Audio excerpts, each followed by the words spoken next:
Every city keeps a ledger. Most write it in stone, in palaces and monuments. So the world will remember. One city wrote its ledger in paper, in contracts and policies and quiet columns of numbers, and the world forgot it almost completely. That city is Genoa. Today, travelers hurry through it on their way to Rome, to Florence, to Venice.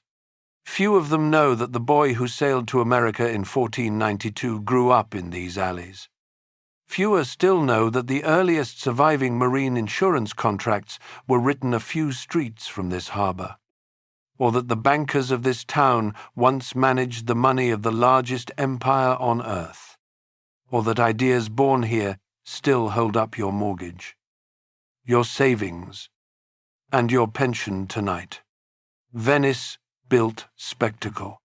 Genoa built the machinery underneath the modern world. And machinery is invisible when it works. This is the story of a republic with no land, no farms, and one deep harbour, and of how it won everything, lost everything, and slipped out of memory. Let us open the ledger at page 1. Chapter 1. The Harbour before the City. Every city is an answer to a question. And to understand Genoa, you have to begin with the question itself. Picture the Italian coast along the region called Liguria. It is a thin ribbon of shoreline that curves like a drawn bow, and directly behind it, sometimes less than a mile from the water, the mountains begin. The Apennines and the last folds of the Alps come down nearly to the sea. There is no wide plain here, no gentle river valley, no fields of wheat rolling toward the horizon. The land climbs so quickly that for most of history, farmers in Liguria carved their fields into terraces on the hillsides, stacking little shelves of soil one above another, because flat ground was something you had to build by hand. Now imagine drifting along that coast in a small boat, sometime deep in antiquity, and coming around a headland into a broad, sheltered bay shaped like an amphitheatre. The hills stand around it in a half circle, breaking the worst of the winds. The water is deep close to shore, deep enough for serious ships. In the entire long arc of that difficult coastline, there is nothing else quite like this anchorage. That is the question Genoa exists to answer. What do you do when nature gives you one of the finest harbours in the Mediterranean, and almost nothing else? The first people to live with that question were the Ligurians, and they were settled on these hills long before anyone wrote anything down. Greek and Roman authors who met them later described them as lean, tough mountain people, hard to conquer and harder to govern. And archaeologists have traced settlement on the heights above the harbour back well before 500 BC. They were herders and traders, and when the opportunity presented itself, they were raiders too. They did not build a great city, but they understood what that sheltered water was worth. And they were not alone for long. Excavations in the old town have turned up Greek pottery and trade goods from around the 5th century BC. Fine painted cups that had travelled a long way from home. The most likely explanation, and the one many historians favour, is that Greek merchants operating out of Marseille were already stopping in this bay to do business, trading wine and finished goods for hides, timber, and the produce of the mountains. Some scholars describe the early site as a meeting place between the Greek world and the Ligurian tribes, a kind of neutral ground where two very different peoples could exchange what they had. It is worth pausing gently on that detail, because it is the seed of everything that follows. Before this place had walls, before it had a name we would recognize, it was a market. Athens began as a fortress on a rock. Rome began, at least in its own telling, as a band of outcasts with swords. Genoa began as a deal. Then Rome arrived, and the deal grew larger. By the 3rd century BC, Rome was pushing north and west, and the Ligurian coast mattered to it twice over, as a road towards Spain and as a chain of naval stations. The town the Romans called Genoa became a friend and ally of Rome in the region, a small partner of a rising power. And that alliance is precisely why the city suffered the first great catastrophe in its recorded history. At the end of the 3rd century BC, Rome was locked in the Second Punic War against Carthage, the War of Hannibal, the war in which elephants crossed the Alps. In the year 205 BC, while Hannibal was still on Italian soil, a Carthaginian fleet appeared off this coast, commanded by Mago. Hannibal's younger brother, the Roman historian Livy, our main source for these events, records what happened plainly. Mago marched to Genoa and destroyed it. If you read that moment the way a merchant would, it tells you something important. Carthage could have struck anywhere along that shore. It chose this harbor. Nobody sails a war fleet to burn a village of shepherds. You burn an asset, a port that feeds and supplies your enemy. By 205 BC, this anchorage already mattered enough to be worth destroying. Rome's response is just as revealing. Within about 2 years, according to the Roman record, officials were sent to rebuild the town. Not a generation later, almost immediately, in the middle of a desperate war. The reasoning is not hard to reconstruct. Rome was fighting across the whole western Mediterranean, and a deep harbor on the way to Spain was infrastructure it could not afford to lose. So the city came back, and it came back as what it had always been, a working port. The centuries of Roman peace that followed were, for Genoa, quiet ones. And that quiet hides one of the strangest facts about this city. Under Rome, Genoa was not important. The empire poured its money elsewhere, into arenas and arches and monumental temples in other towns. And Genoa received almost none of it. Visit Genoa today and you will find remarkably little visible Roman grandeur, far less than in many smaller Italian cities. For a long time, historians read that absence as proof that Roman Genoa was a backwater. There is another way to read it, and it fits everything that comes later. Genoa was not built to impress anyone. It was built to work. Docks, warehouses, and roads.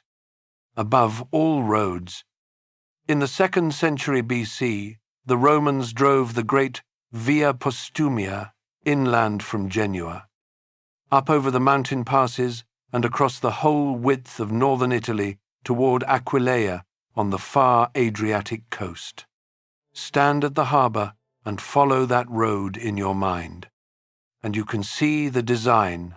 Goods came down out of the rich northern plains, crossed these docks, and went to sea, and goods from the sea traveled the other way. Money moved through Genoa constantly. Monuments simply never rose. Substance over show, profit over marble. That pattern will repeat in one form or another for the next 2,000 years. And at the very end of this story, it will help explain why the world found this city so easy to forget. When the Western Roman Empire finally came apart in the 5th century, the great cities of the open plains lay exposed to every army that crossed the Alps. Genoa had its wall of mountains at its back and the sea at its front. And for a while that geography softened the blows. Ostrogoths ruled the town. Then the Eastern Roman Empire of Constantinople took it back and held it as a small outpost. And tradition even records the Archbishop of Milan taking refuge in Genoa during those troubled years, which suggests the town was still a safe place worth fleeing to. Then, in the year 643, the Lombard king Rothari brought his army over the passes and sacked the city, and Genoa passed into the long twilight of the early Middle Ages. Picture it in those centuries, because the picture matters for what comes next. A few thousand people living among patched walls and old Roman stones, fishing boats drawn up on the strand, small coasting vessels trading oil and salt along the shore, vineyards and olive terraces climbing the hills behind. A bishop, a market, a memory of better days. By the standards of the age, it was small, poor, and unimportant. One modest port among many on a coast. The great powers had stopped thinking about, but the harbour was still there, patient as geography always is. The question was still there, and far away to the south, across the water, a new power was rising whose fleets would soon make the whole coast of Italy tremble. The sea that had always protected Genoa was about to become the road its worst day travelled on. Chapter 2. Pirates, Saracens, and the birth of a sea republic. Great trading nations are usually born twice, once in geography and once in pain. Genoa's second birth has a date attached to it, the year 934. To understand what happened that year, you have to understand what the Mediterranean had become. By the 10th century, the sea Rome, once called our sea, belonged to nobody, which meant it belonged to whoever had the strongest fleet in any given stretch of water. And in the Western Mediterranean, the strongest fleets were Muslim. Squadrons from North Africa and from strongholds on the coasts of Spain and southern France raided the Christian shores of Italy year after year. Coastal towns emptied out. Whole populations moved uphill, behind walls. Away from the beaches their grandparents had farmed. Along much of the Italian shore, living within sight of the sea had become a slow form of gambling. In the years 934 and 935, Genoa's number came up. A fleet sent by the Fatimid rulers of North Africa fell upon the city. Both Arab chronicles and European sources record the attack. And though they differ in detail, as medieval sources usually do, they agree on the outcome. The city was stormed and plundered and left burning, and the raiders sailed away with loot and with captives, many of them women and children, carried off into slavery across the sea. Try to stand in the ashes of that morning for a moment. The smoke drifting over the amphitheatre of hills, the harbour empty except for wreckage, families broken apart, some dead, some simply gone, taken beyond the horizon to markets the survivors could not even picture. For a small town, a blow like that is not just destruction. It is a question addressed to everyone left alive. What do we do now? Nearly every coastal community in that century answered the question the same way. They shrank, they moved uphill, they built watchtowers, learned to live smaller, and turned their backs on the water. The Genoese walked back down to the harbour. They rebuilt at the water's edge. And then they did something more. They began to put what wealth they had into ships, and not merely fishing boats and coasters. Fighting ships, slowly, family by family and hull by hull. The town armed itself. If the sea was going to be lawless, then Genoa's answer was not to hide from the lawlessness. It was to become better at it than anyone else. Within a few generations, the transformation was remarkable. Genoese ships were no longer prey. They raided Muslim shipping and Muslim coasts in their turn, and the line between merchant, pirate, and naval officer scarcely existed. The same man might be all three in the course of a single voyage, trading in one port, fighting off a corsair in open water, and taking a prize of his own on the way home. To modern ears that sounds lawless, and it was, but there was a cold logic underneath it that the whole Genoese future rests on. In that world, violence at sea was simply commerce with higher risk and higher return, and the Genoese were learning to be very good judges of risk and return. The proof of the transformation came early in the next century. A Muslim ruler named Mujahid, master of Denia on the eastern coast of Spain, seized the island of Sardinia in the year 1015, which placed a hostile naval base squarely between the Italian coast and the open sea, and the response would have been unthinkable 80 years earlier.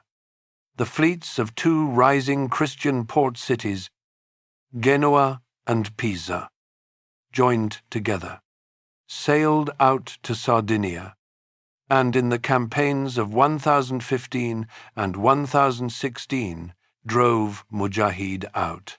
Keep the name of that ally in mind.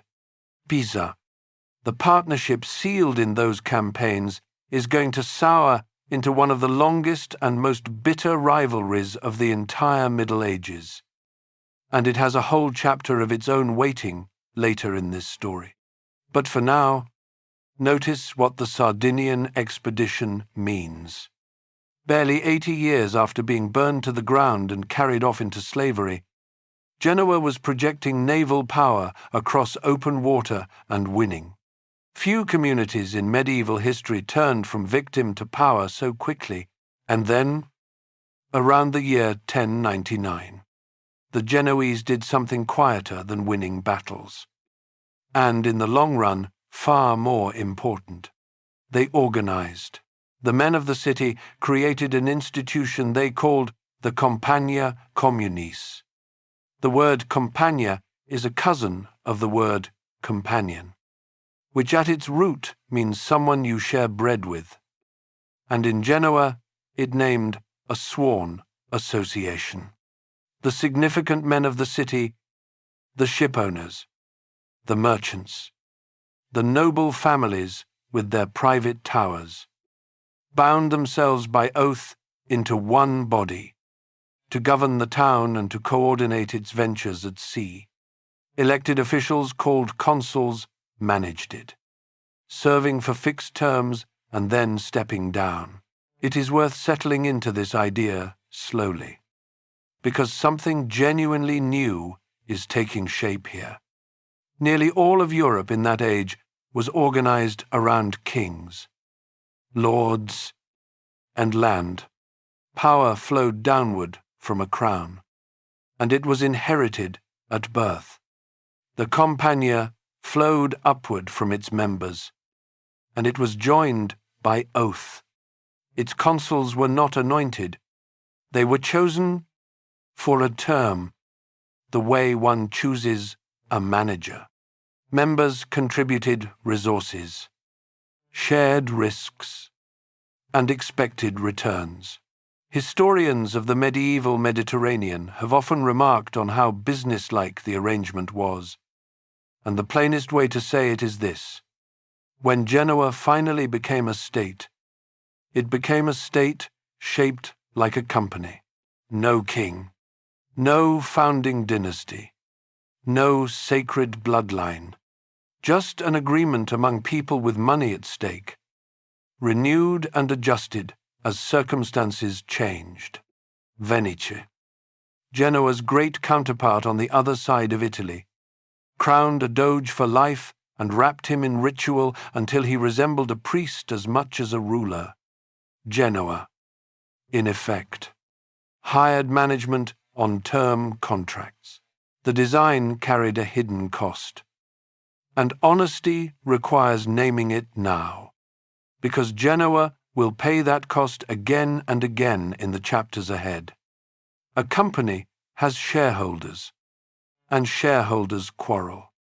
The great families of Genoa would spend centuries fighting one another for control of their common enterprise, sometimes with lawsuits and elections, sometimes with swords in the streets.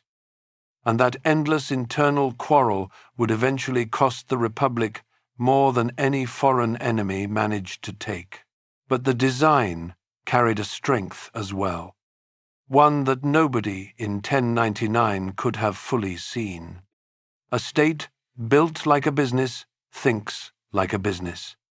It treats war as an investment to be weighed, not a duty of honor.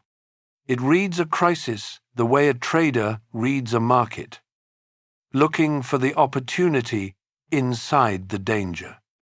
And at the very end of the 11th century, the largest crisis and the largest opportunity of the medieval world arrived in a single announcement. A call went out from the Pope himself. Christian Europe was going to war for Jerusalem. Across the continent, thousands upon thousands of men heard that call and thought of sin and salvation. In Genoa, men heard the same call and thought of salvation too, for they were believers like everyone else in that age. But being Genoese, they also heard something underneath the sermon, something no one else on the continent was quite so prepared to hear. They heard the sound of contracts waiting to be written. Chapter 3. The Crusades Jackpot. In the year 1095, Pope Urban II stood before a great crowd at Clermont in France and called upon the knights of Europe to march east and take Jerusalem. The response ran far beyond anything he could have planned. Tens of thousands of men sewed crosses onto their clothing and set out for the Holy Land, most of them on foot, across thousands of miles of hostile and hungry country.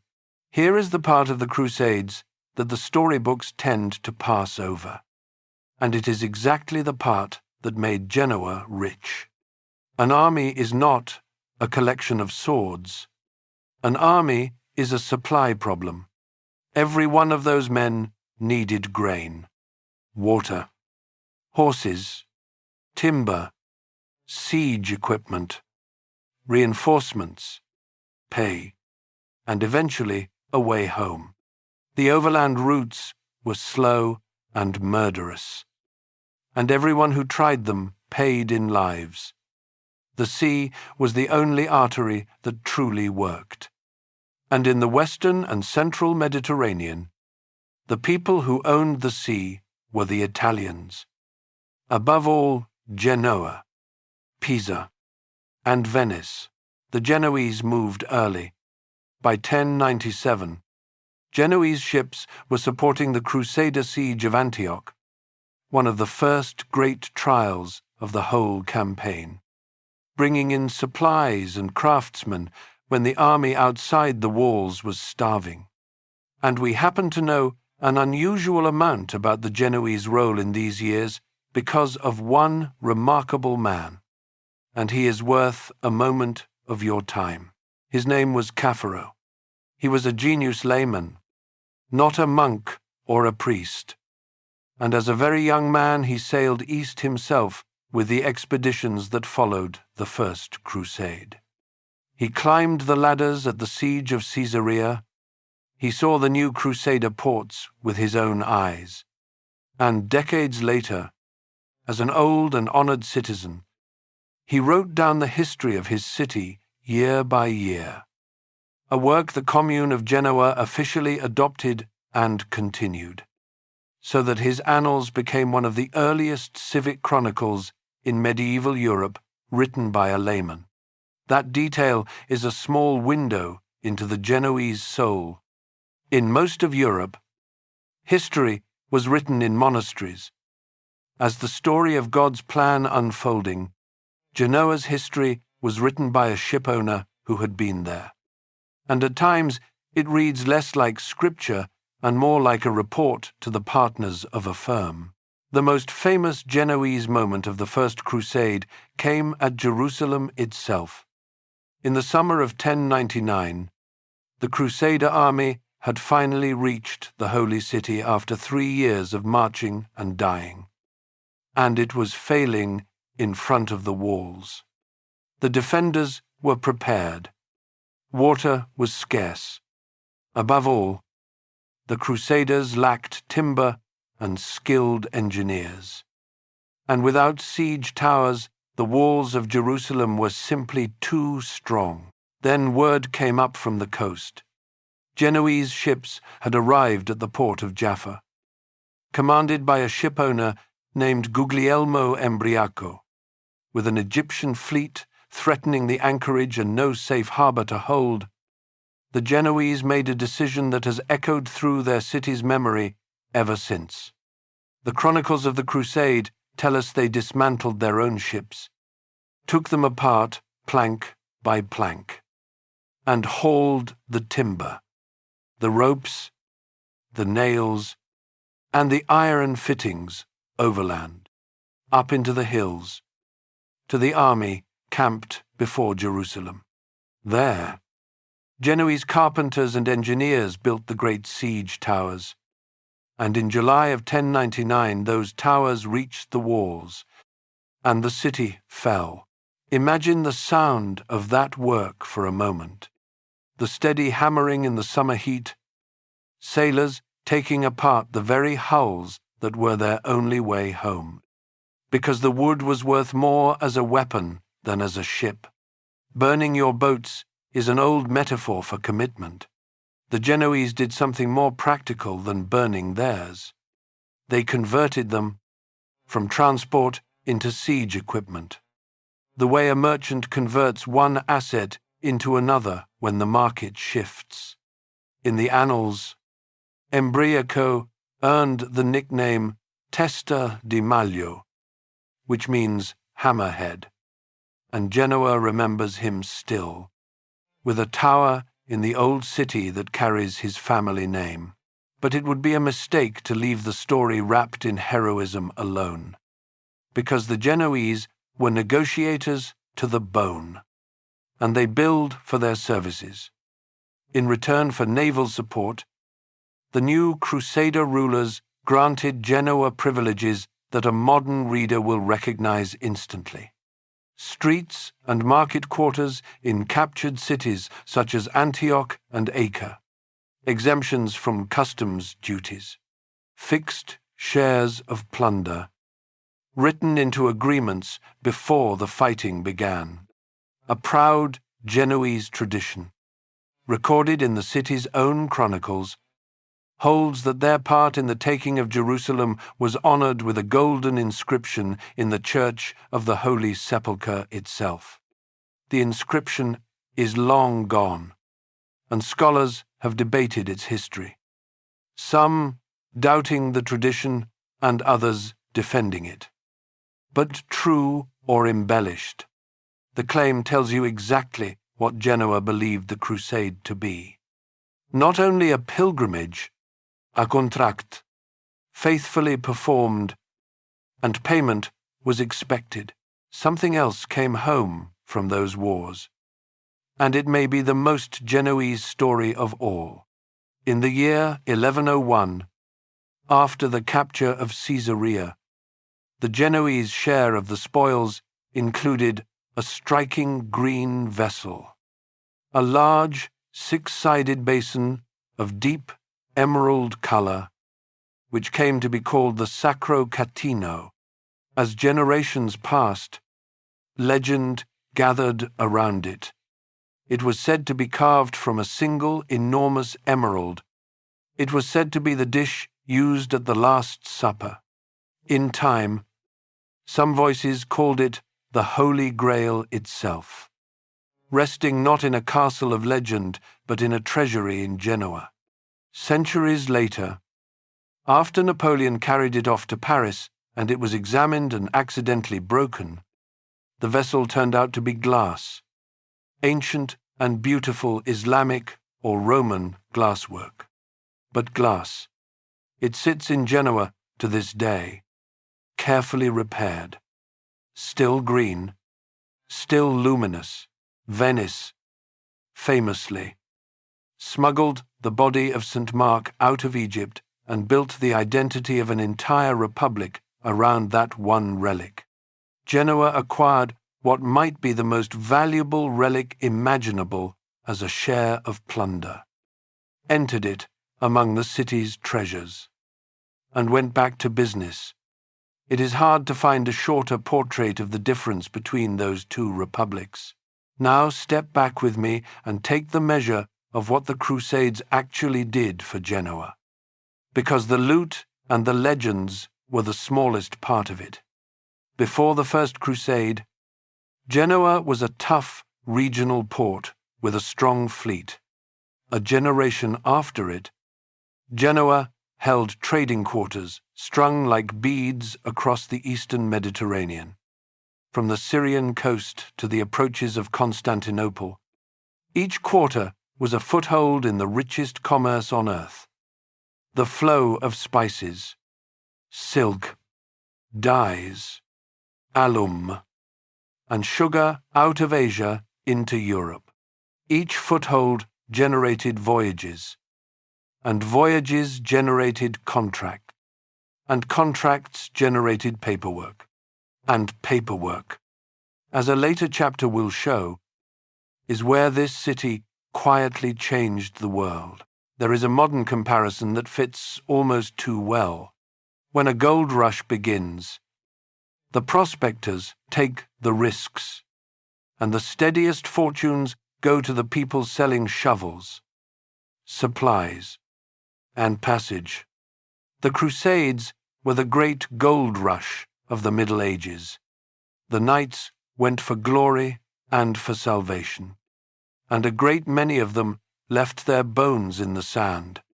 Genoa sold the passage, the supplies, and the siege equipment, and collected ports as payment.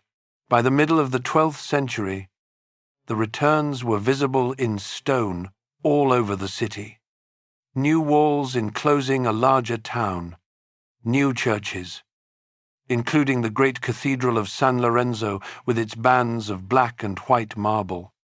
Rebuilt in a splendor the city could now easily afford, and rising above the rooftops, a forest of private towers, built by merchant families grown suddenly, gloriously, dangerously rich, dangerously, because Genoa was not the only Italian city that had watched the sea turn to gold.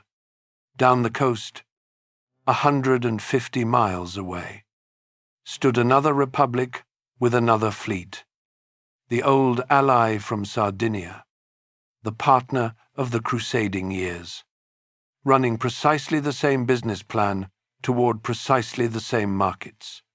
Pisa. The Mediterranean is a very large sea.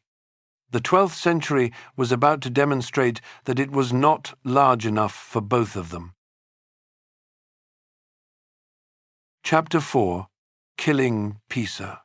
There is a rule of business that medieval Italy understood in its bones. Centuries before anyone wrote it into a textbook, two companies selling the same product in the same market do not remain partners forever. Sooner or later, a duopoly is simply a monopoly that has not finished happening. Genoa and Pisa had fought side by side at Sardinia. They had both grown wealthy on the Crusades, and that shared success was exactly the problem, because the two cities emerged from those triumphs holding the same map, the same islands, Sardinia and Corsica, sitting athwart the sea lanes, the same ports in Provence and Spain and North Africa, the same customers, the same cargoes, the same routes. Each city could see its own future clearly, and in every version of that future, the other city was in the way. The partnership soured within a generation of the First Crusade. In 1119, the two fleets came to open war for the first time, and for more than a century and a half afterward, the conflict never truly ended. It only rested between rounds. The Pope tried repeatedly to referee, at one point dividing church jurisdiction over Corsica between the two cities, and the compromise satisfied no one. Treaties were signed and quietly broken. Convoys were burned. Merchants of one city were seized in the harbors of the other, their goods confiscated, their families left to negotiate ransoms. If it seems strange that two Christian republics spent 150 years at each other's throats while both were proudly fighting for the cross overseas, then you have noticed something true and uncomfortable about the medieval Mediterranean. Faith was entirely real, but geography was mandatory. Sardinia and Corsica sit in the middle of the Western Sea like toll stations on a highway. Whoever held their harbors could shelter fleets, resupply convoys, and in wartime strangle the other city's commerce at leisure. Neither republic could ever feel safe while the other stood at full strength. It was not really hatred. Though hatred accumulated, it was arithmetic. The arithmetic came due in the summer of 1284. In one afternoon of violence within sight of Pisa's own coast. That year the old war flared once more over Sardinia, and this time both cities committed nearly everything they had. Pisa raised a great battle fleet, rowed and fought by its own citizens, with the flower of its leading families aboard. Genoa met them near a small rocky islet called Meloria, only a few miles from the mouth of Pisa's river. The chronicles of both cities describe the day, and naval historians still study it as one of the largest sea battles of the medieval Mediterranean. With well over 100 war galleys in the water, let yourself drift, for a moment, onto one of those galleys in the hour before the fighting. A long, low hull crowded with men, the sea glittering toward the Tuscan shore, the smell of pitch and sweat, banners hanging limp in the heat. From the Pisan decks, the enemy line ahead looks large but not overwhelming. A battle that can be won, far behind that line, low on the horizon. There are more shapes on the water, hard to make out in the haze. Sails, perhaps supply vessels, perhaps nothing that matters. They mattered. The Genoese commander, Oberto Doria, had drawn up his main fleet in plain view, and he had placed a second squadron behind the horizon, held in reserve under a man named Benedetto Zaccaria. Remember that name, because Zaccaria is going to follow us through the next chapter as well. He was perhaps the most complete Genoese of his century. admiral, merchant and diplomat in one person, a man who at various points in his life commanded war fleets, ran a commercial empire built on alum, the mineral that fixed dye into cloth and that all of Europe's textile industry required, and negotiated with kings as comfortably as he haggled with shipmasters. At Meloria he was exactly where a man like that belonged, holding the hidden reserve, waiting for the moment when force would purchase the most. The Pisan, by most accounts, misjudged what they saw and committed to the attack. The battle lines ground together, ram to ram and deck to deck, and the fighting hung in balance through the day. Then Zachariah's fresh squadron came up out of the haze and struck the Pisan flank, and the balance broke all at once. What followed was not merely a defeat. Pisa's losses in ships were crushing, and the human losses were worse. Thousands of Pisans died in the water, and thousands more, by the reckoning of the chronicles, were hauled back to Genoa as prisoners. So many that a bitter proverb spread across Italy. If you want to see Pisa, go to Genoa. The negotiations for their release dragged on for years and repeatedly failed, and many of those men grew old and died in captivity. An entire generation of a city's sailors and citizens subtracted at a stroke. Among the prisoners taken in these wars between the Italian sea powers was a writer from Pisa named Rustichello, a man of letters who composed romances of knights and adventures.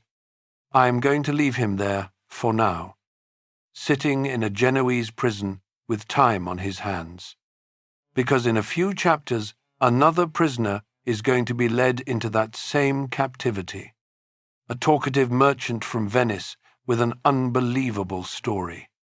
And what the two of them produce together will help change the history of the world. Genoa, meanwhile, did not stop at victory. In the years after Meloria, Genoese forces returned to the Tuscan coast and wrecked Porto Pisano. Pisa's harbour works, sinking hulks in its channels and ruining its usefulness as a naval base. Pisa, the city, lived on, its cathedral and its leaning tower already standing then as now, and its river port was, in any case, slowly losing a quieter war against silt. But Pisa, the Mediterranean power, was finished. It never rebuilt a great fleet, and within little more than a century it lost its independence altogether. The Florence, an inland city that had never won a sea battle in its life. It is worth sitting quietly with the shape of what Genoa had done, because the pattern tells you more than the battle does. Genoa had faced the competitor most similar to itself, the one whose business model mirrored its own most closely, and had removed it from the market. Not humbled it, removed it. From the Ligurian coast to Spain and North Africa, the Western Mediterranean now functioned, in commercial terms, largely as a Genoese lake, and Genoa's timing on the other side of the map, whether by luck or by judgment, was very nearly perfect. 2 decades before Meloria. In 1261, Genoa had signed the Treaty of Nymphaeum with a Byzantine emperor in exile, Michael Palaiologos, backing his effort to retake Constantinople from the Latin rulers whom Venice supported. The bet paid off within months. Constantinople fell to Michael that same year, and Genoa collected its winnings, trading privileges in the restored empire and, above all, access through the straits into the Black Sea. That cold, distant, enormously profitable world of grain, fish, furs, wax, slaves, and the western ends of the caravan roads from Asia now opened to Genoese ships. And a Genoese colony took root at Caffa in Crimea and began to flourish. Benedetto Zaccaria himself, in the years around Meloria, was building his fortune at the eastern edge of this new world, holding the alum mountains of Phocaea on the Anatolian coast under Byzantine grant, shipping their product west in Genoese hulls to feed the looms of Flanders. One man, war hero at Meloria, mining magnate in the east, is as good a summary as any of what Genoa had become. So picture the board as the 13th century closes. Pisa broken, the west secured, the Black Sea open, with Caffa thriving at the far end of it. Genoese quarters and colonies scattered from Spain to Crimea. A network of commerce longer than most kingdoms were wide. Only one rival of equal size left standing anywhere on the map: Venice, on the far side of Italy. Watching all of this with cold attention, Genoa now faced a problem that no fleet, however brilliant, could solve. How does a quarrelsome city of perhaps 100,000 people actually run an empire of cargoes, colony, debts, and dangers scattered across 4,000 miles of unreliable water? The answer was not another weapon. The answer was paper, and it is the most important thing Genoa ever made. Chapter 5. The Invention of Money as We Know It. Let me be honest with you about this chapter before it begins. There are no battles in it, nothing burns, and no fleets go down. It is a chapter about contracts, ledgers, and quiet men with ink on their fingers. And yet, if everything else about Genoa was somehow erased from history and only this chapter survived, the city would still hold its place in the story of civilization. Because between the 1100s and the 1400s, in cramped rooms a few streets above that harbour, Genoese merchants, notarias, and bankers assembled, piece by piece. A great deal of the machinery that your own financial life quietly runs on tonight. Begin with the problem, because every invention in this chapter is an answer to it. Sea trade in the Middle Ages was fabulously profitable and absurdly dangerous. A single successful voyage to the Eastern Mediterranean might double an investor's money. The same voyage might end on a reef, or under a storm, or under the boarding axes of pirates, taking a family's entire fortune to the bottom in an afternoon. So the deepest question of medieval commerce was never how to sail. Sailors knew how to sail. The question was how to share risk, so that one bad night at sea did not erase a lifetime. Genoa's first great answer was a contract called the Commenda, and its logic is so clean you can state it in a breath. An investor who stayed home put up the capital. A travelling merchant, often a younger man with courage, shill, and no money of his own, carried that capital to sea and did the trading. When the ship came home, they divided the profits by a formula fixed in advance, commonly 3/4 to the investor and 1/4 to the traveller. And if the sea took everything, the investor lost his money. The traveller lost his labour, and neither owed the other anything more. If that structure sounds oddly familiar, it should. Economic historians have often described the Commenda as an ancestor of modern venture capital. One partner risks capital. Another risks effort and years of his life. And the upside is shared by agreement. The polished version of that idea now funds startups in California. The handwritten version was being drawn up in Genoa more than 8 centuries ago. And the young traveller staking his sweat against a rich man's silver was, in a very real sense, the founder taking his equity. And the remarkable thing is that we can still read those deals. In the state archives of Genoa there survives the register of a notary named Giovanni Scriba, covering the years 1154 to 1164, and scholars regard it as the oldest surviving private notarial register of its kind anywhere in Europe. Picture the room where it was written. A narrow office near the port, shelves of folded parchment, the smell of ink and candle smoke, and a steady stream of people coming through the door. A shipowner and a widow with silver to invest, 2 brothers dividing an inheritance. A young man about to sail for Alexandria, standing beside the older merchant whose goods he will carry. Both of them watching the notary's pen move, page after page, deal after deal, loans, partnerships, cargoes, apprenticeships, dowries. Other cities preserved scripture and the lives of saints. Genoa preserved its transactions with the same reverence.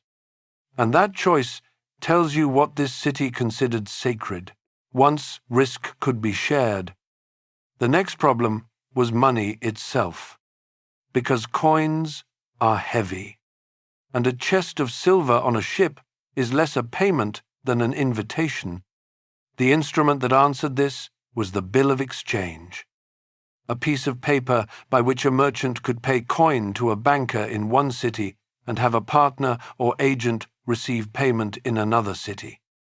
Weeks of travel away, in another currency. The idea grew up across the whole Italian trading world and the great fairs of Europe. So Genoa cannot claim it alone. But Genoese merchants and bankers became some of its most sophisticated users. And much later in this story, you will watch them refine that modest piece of paper into an instrument that quietly steered the finances of the most powerful empire on earth. Then comes the invention that carries Genoa's clearest fingerprints. And it was born directly out of fear. Sharing profits was one thing, but what if you could sell the risk itself? What if a shipowner could pay a small, certain sum today to another party, who in exchange promised to bear the enormous, uncertain loss if the ship never came home? That is marine insurance. And the earliest surviving contracts that historians of insurance point to come from Genoa in the 1340s. One famous policy, written in Genoa in 1347 for a voyage to the island of Majorca, is often cited as the oldest insurance contract known in its recognizably modern form.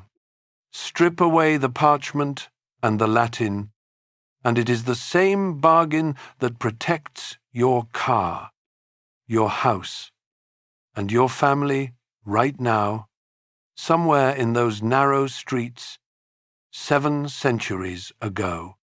Someone looked steadily at fear, measured it, and put a price on it. And it turned out that fear, correctly priced, was one of the most valuable products anyone had ever sold, because the supply never runs out. All of this paper, the partnerships, the bills, the policies, the loans, created one last problem, and it was the quietest and deepest of them all. How do you keep track of everything without deceiving others? or yourself?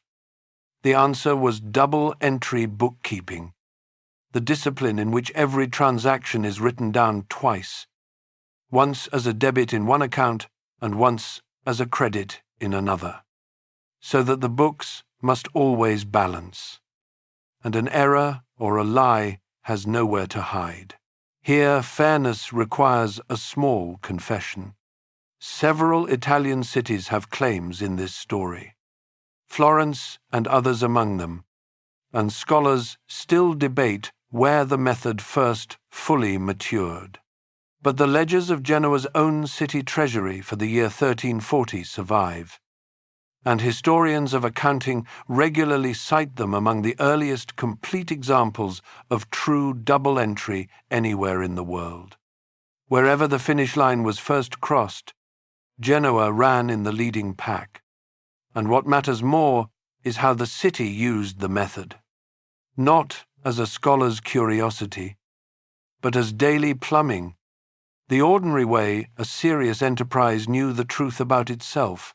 Now all these threads, the shared risk, the travelling paper, the priced fear, the honest ledger, braid together into this chapter's final invention, the one that historians of finance still discuss with something close to wonder. In 1407, Genoa created the Casa di San Giorgio, the House of St. George. The Republic, endlessly at war and endlessly quarrelling with itself, had borrowed enormous sums from its own citizens, and the debts had become a tangle no government could manage. The solution was radical in its simplicity: consolidate the debts, and hand the whole arrangement to a single dedicated institution. The citizens who had lent money received shares in the public debt, called luoghi, and those shares paid out returns from specific tax revenues that were assigned to the Cassa to collect and administer. And then came the quiet leap that changed everything. The shares could be bought and sold. They could be inherited, given as dowries, pledged as security for other loans. Ordinary Genoese families now held tradable claims on their government's future income, claims with a market price that rose and fell with the Republic's fortunes. If you have ever heard of a government bond, you have just watched something very close to its ancestry. The great French historian Fernand Braudel treated the Casa di San Giorgio as a landmark in the invention of public credit. And some modern economists go further and describe it as a forerunner of both the public bank and the shareholder corporation. Genoa did not do all of this alone, for Venice too had its own system of public debt, and the two republics helped pioneer tradable public debt between them.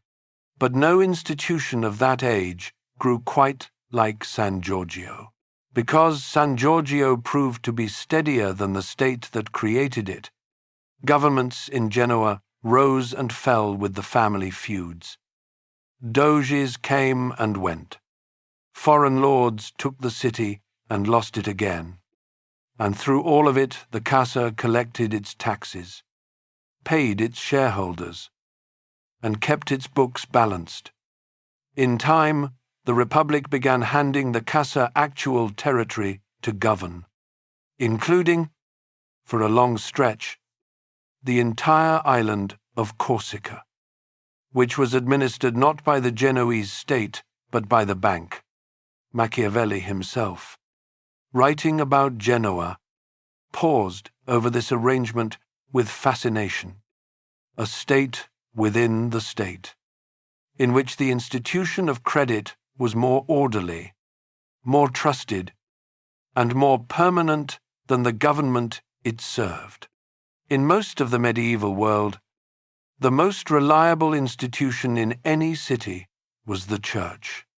In Genoa, it may well have been the balance sheet, so pause here, at the summit of the invention, and take a slow inventory of what this one city had assembled.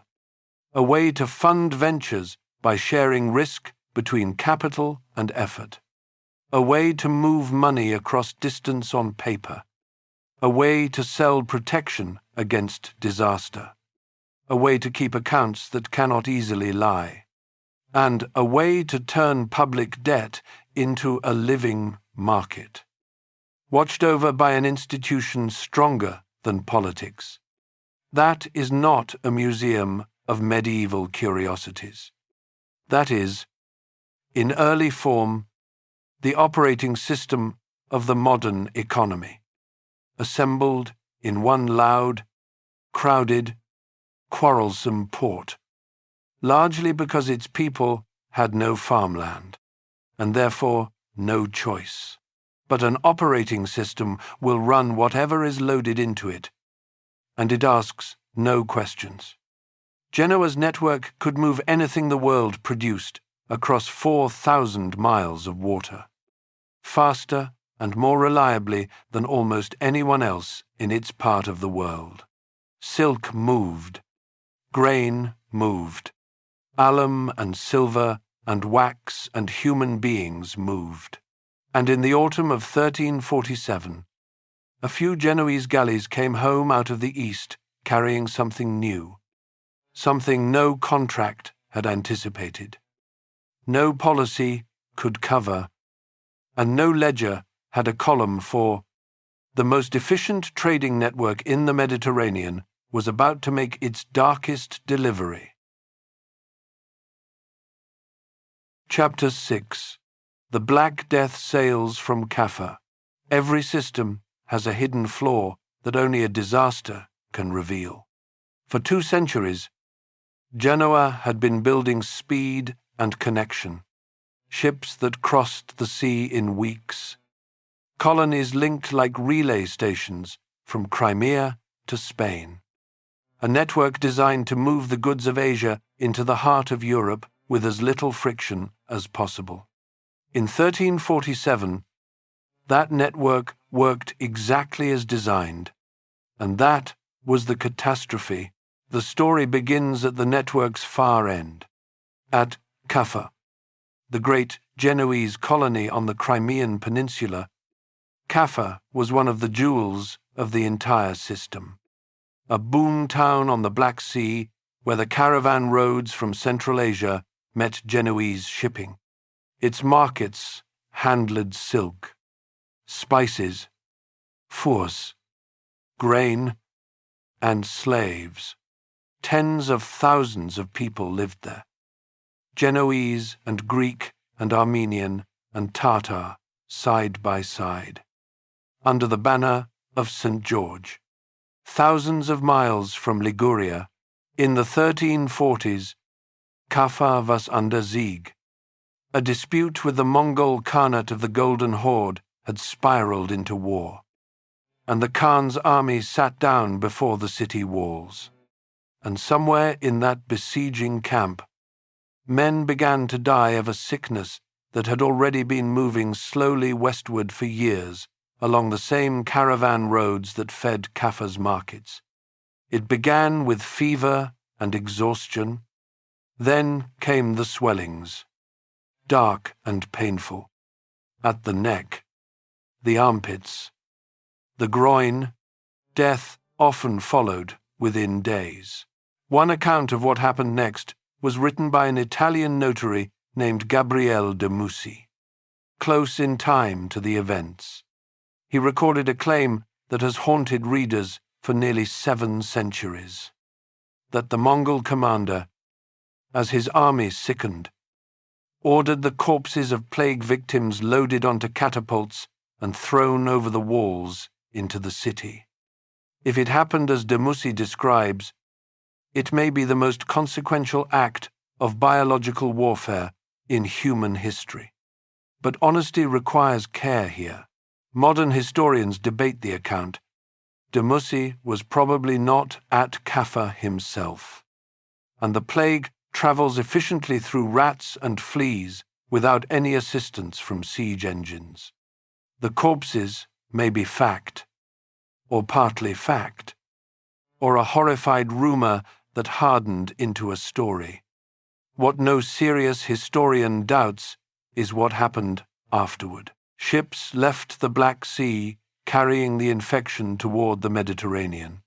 Genoese vessels were among the carriers moving west that season, and the arrival that history knows best came in October of 1347, when galleys from the east reached the port of Messina in Sicily with dying men aboard. A local chronicler, a friar named Michele da Piazza, described what followed: the sickness leaping from the ships into the port, the townspeople driving the vessels away in terror, and the disease staying behind anyway, already loose in the streets. From Sicily it reached the Italian mainland. Other ships carried it to Genoa itself, whose citizens, according to the chronicles, also tried to drive the galleys off with burning arrows, and to Marseille, and onward. Within a year it was in Paris. Within 2 years it had reached England, and then Scandinavia and Russia in the years that followed. We call it the Black Death. The most widely cited estimates suggest that it killed somewhere between 1/3 and half of the population of Europe. Tens of millions of people. In roughly 5 years, numbers on that scale slide off the mind, so hold instead to one small image from the records of the time. Notaries, the men we met in the last chapter, writing wills at the door of the sick, then sickening themselves, so that in some towns the chain of record-keeping itself began to break, because the recorders were dying faster than they could write. Let me say the uncomfortable part plainly, because this story deserves honesty more than it deserves comfort. The plague was no one's invention and no one's fault. It was a bacterium.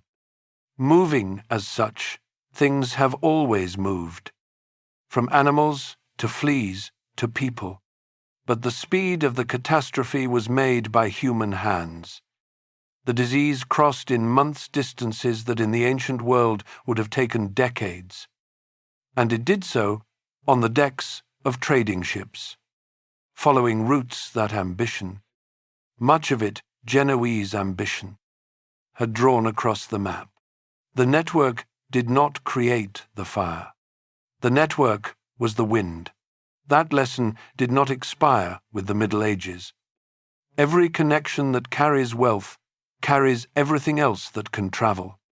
Anyone who lived through a modern pandemic, watching an invisible passenger ride the world's airline routes from one hemisphere to another in weeks, has watched the 14th century's lesson repeat itself on a faster clock.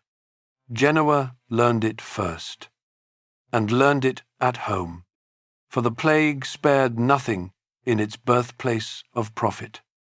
The city's own population collapsed along with the rest of Europe's. The colonies sickened, and the dead of Genoa filled trenches as they did everywhere else. By any reasonable logic, what should have happened next is clear. The trading system that had carried the plague should have died alongside its customers. The roots should have withered, the colonies detached, the web unraveled. It did not happen. And the reasons why reach back directly into the previous chapter.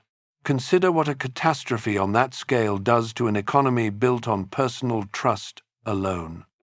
When the men who made the deals die with them, and the survivors start over in the dark. But Genoa, by 1347, did not run on memory and handshakes. It ran on paper. Contracts outlived their signers. Debts and assets were written down, witnessed, and enforceable, so that a dead merchant's ventures could be untangled by his heirs and continued the notarial archives, those shelves of parchment in narrow offices, functioned as a kind of institutional memory that no disease could infect. People died in terrible numbers. The structure held, and in one of the darker ironies of this whole story, some of Genoa's financial inventions emerged from the horror stronger than before. Insurance, the Genoese specialty of pricing fear, now faced a world with far more fear in it. Ships still had to sail, because grain and salt and cloth still had to move between the wounded cities. And every voyage in a plague-stricken world carried risks that someone was newly willing to pay to transfer. The surviving contracts from the decades after the Black Death show the insurance business not collapsing but maturing, spreading, becoming ordinary. Even the response to the plague itself took shape inside the world the merchant republics had built. And here the credit belongs first to a smaller cousin of Genoa and Venice. It was the port of Ragusa, the city we now call Dubrovnik, that in 1377 enacted the first known law isolating arrivals from infected places, holding them apart for a fixed term before they could enter. Venice and its ports later developed the practice further, extending the isolation to 40 days. And the Italian word for 40 gave the measure its lasting name. Quarantine, Genoa, like the other ports, adopted such measures in time. Notice the shape of that response, because it is the shape of everything in this story. Not prayer alone, though that age prayed without ceasing. Rules, registers, fixed terms applied to ships and cargoes. The trading cities answered a biological catastrophe with administration, because administration was the tool they trusted, and their invention still stands guard at borders and airports today. So Genoa survived the darkest delivery its own network ever made. It was grievously wounded, its population gutted, its colonies shaken, but it was structurally intact, still rich, still afloat. And that survival set the stage for the reckoning that the last several chapters have been quietly building toward. Because Venice had survived too. The only other network of comparable reach in those waters had absorbed the same blow and was still standing, still trading, still pressing into the same seas and the same ports. Two wounded giants now faced each other across Italy, with 30 years of grievances accruing interest in the account books of both. Their final war was coming within a generation. It would carry Genoa to the very edge of total victory, closer to destroying Venice than any power ever came. And then, in a single winter, it would turn into the costliest defeat in Genoa's long history. Chapter 7. Venice, the eternal rival. If Pisa had been Genoa's mirror, Venice was its opposite. And in the affairs of nations, opposites are far more dangerous than mirrors, because an opposite wins in exactly the ways you cannot. Set the two cities side by side for a moment, because the contrast explains the whole conflict to come. Venice lay in a lagoon at the head of the Adriatic, unreachable by any army marching on land, governed by a merchant aristocracy so disciplined that its constitution scarcely changed for centuries. One doge, elected for life, bound by oath and ceremony until he was almost more symbol than man. Councils that deliberated slowly and then acted with unnerving consistency. Venice. In short, was a machine, and it was built for endurance. Genoa was a brawl, brilliant, quick, adaptive, and perpetually at war with itself. The great families treated the government less as an institution to serve than as a prize to capture. The Doria and Spinola clans broadly on one side, the Fieschi and Grimaldi on the other, with alliances shifting by the decade. There were fistfights in council chambers. There were street battles between fortified family towers. There were doges of Genoa overthrown within weeks of taking office. Foreign observers marveled that a city so ungovernable functioned at all. And by now you know the answer: they could not see. Genoa's true constitution was commercial. The state could burn, and periodically did. The ledgers, the contracts, and eventually the Casa di San Giorgio kept working underneath the smoke. One episode from those family wars deserves half a minute on its own, because it accidentally created a country that still exists.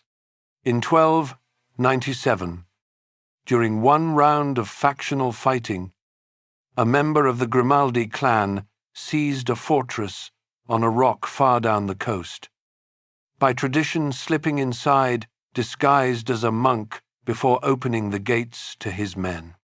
The rock was called Monaco. The Grimaldi family holds it to this day. More than 7 centuries later, which means the glittering little principality of casinos and yachts on the French Riviera began its independent life as a move in a Genoese family feud. Genoa's quarrels were so energetic that even their side effects founded nations. Between two republics built so differently, sharing the same sea and the same eastern trade. War was less an event than a condition. They fought in the 1250s and 60s over the Crusader ports of the Levant. They fought again at the century's end. And that round produced one of history's strangest gifts. In 1298, at Curzola in the Adriatic, the Genoese fleet crushed the Venetians and brought thousands of prisoners home to Genoa. According to the tradition attached to the book itself, one of those prisoners was a Venetian merchant who had spent more than 20 years traveling through Asia, all the way to the court of the great Khan in China. His name was Marco Polo. In captivity in Genoa, the story goes, he met a fellow prisoner with literary skill and time to spare, the romance writer from Pisa named Rustichello, whom we left waiting in a Genoese cell 3 chapters ago. Polo talked. Rustichello wrote.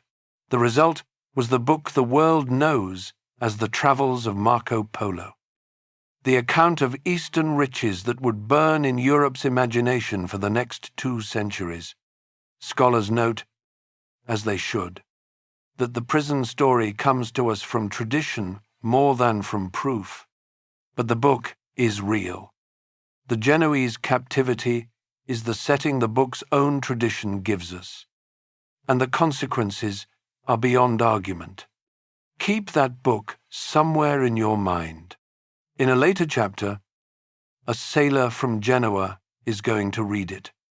Fill its margins with notes, and draw from it one enormous, world-altering, incorrect conclusion. The final war between the republics came in 1378, a generation after the Black Death, and it began, fittingly, at the far ends of both networks, in a quarrel over Tenedos, a small island whose only importance was that it watched the strait leading toward Constantinople and the Black Sea. 4 years of total war followed, fought from the eastern seas to the Italian coasts. and history names it the War of Chioggia, after a fishing town on the southern lip of Venice's own lagoon, because that is how far Genoa reached. In 1379, the Genoese fleet did what no enemy of Venice had ever done. It defeated the Venetian navy at Pola, entered the lagoon itself, and seized Chioggia. Within earshot of the bells of St. Mark, the untouchable city prepared for the end. Its government sent envoys to ask for terms, and by several accounts the Genoese commander turned them away with a boast that has echoed ever since, declaring that he would not treat until he had bridled the bronze horses of St. Mark. Total victory, or nothing. Hold that phrase gently, because it marks the exact moment a winning position began to lose. Cornered in its home waters, Venice did what disciplined machines do under pressure. It executed. The arsenal armed new galleys through the winter. The people demanded and won the release of their most trusted admiral, Vettor Pisani, from the prison where the government had put him after an earlier defeat, and men volunteered by the thousand to row for him. Far away, the Republic's other fleet under Carlo Zeno, which had been raiding Genoese commerce across the Mediterranean, turned for home. And then Venice did the simplest, most patient thing imaginable. It blockaded the blockaders, sinking stone-filled hulks in the channels around Chioggia until the Genoese fleet, deep inside enemy waters at the end of an impossible supply line, was sealed in its conquest like a ship in a bottle. Through the winter of 1380, the besiegers starved inside the town they had taken. Zeno's fleet arrived to tighten the ring. Relief from Genoa failed to break through, and in June of 1380, the Genoese force at Chioggia, thousands of men, surrendered.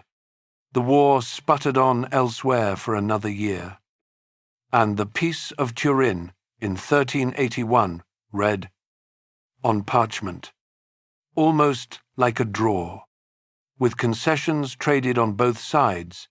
It was not a draw, and the reason why is one of the most instructive lessons this whole story has to offer.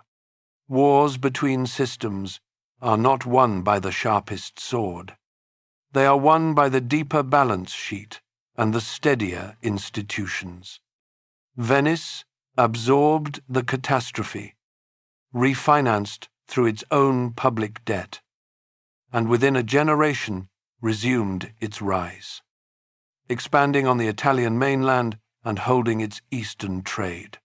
Genoa had won most of the great battles of that century: Gurzola, Pola, the approaches to the lagoon, and could convert none of them into a lasting settlement, because behind the brilliant fleet there was no stable state to bank the winnings.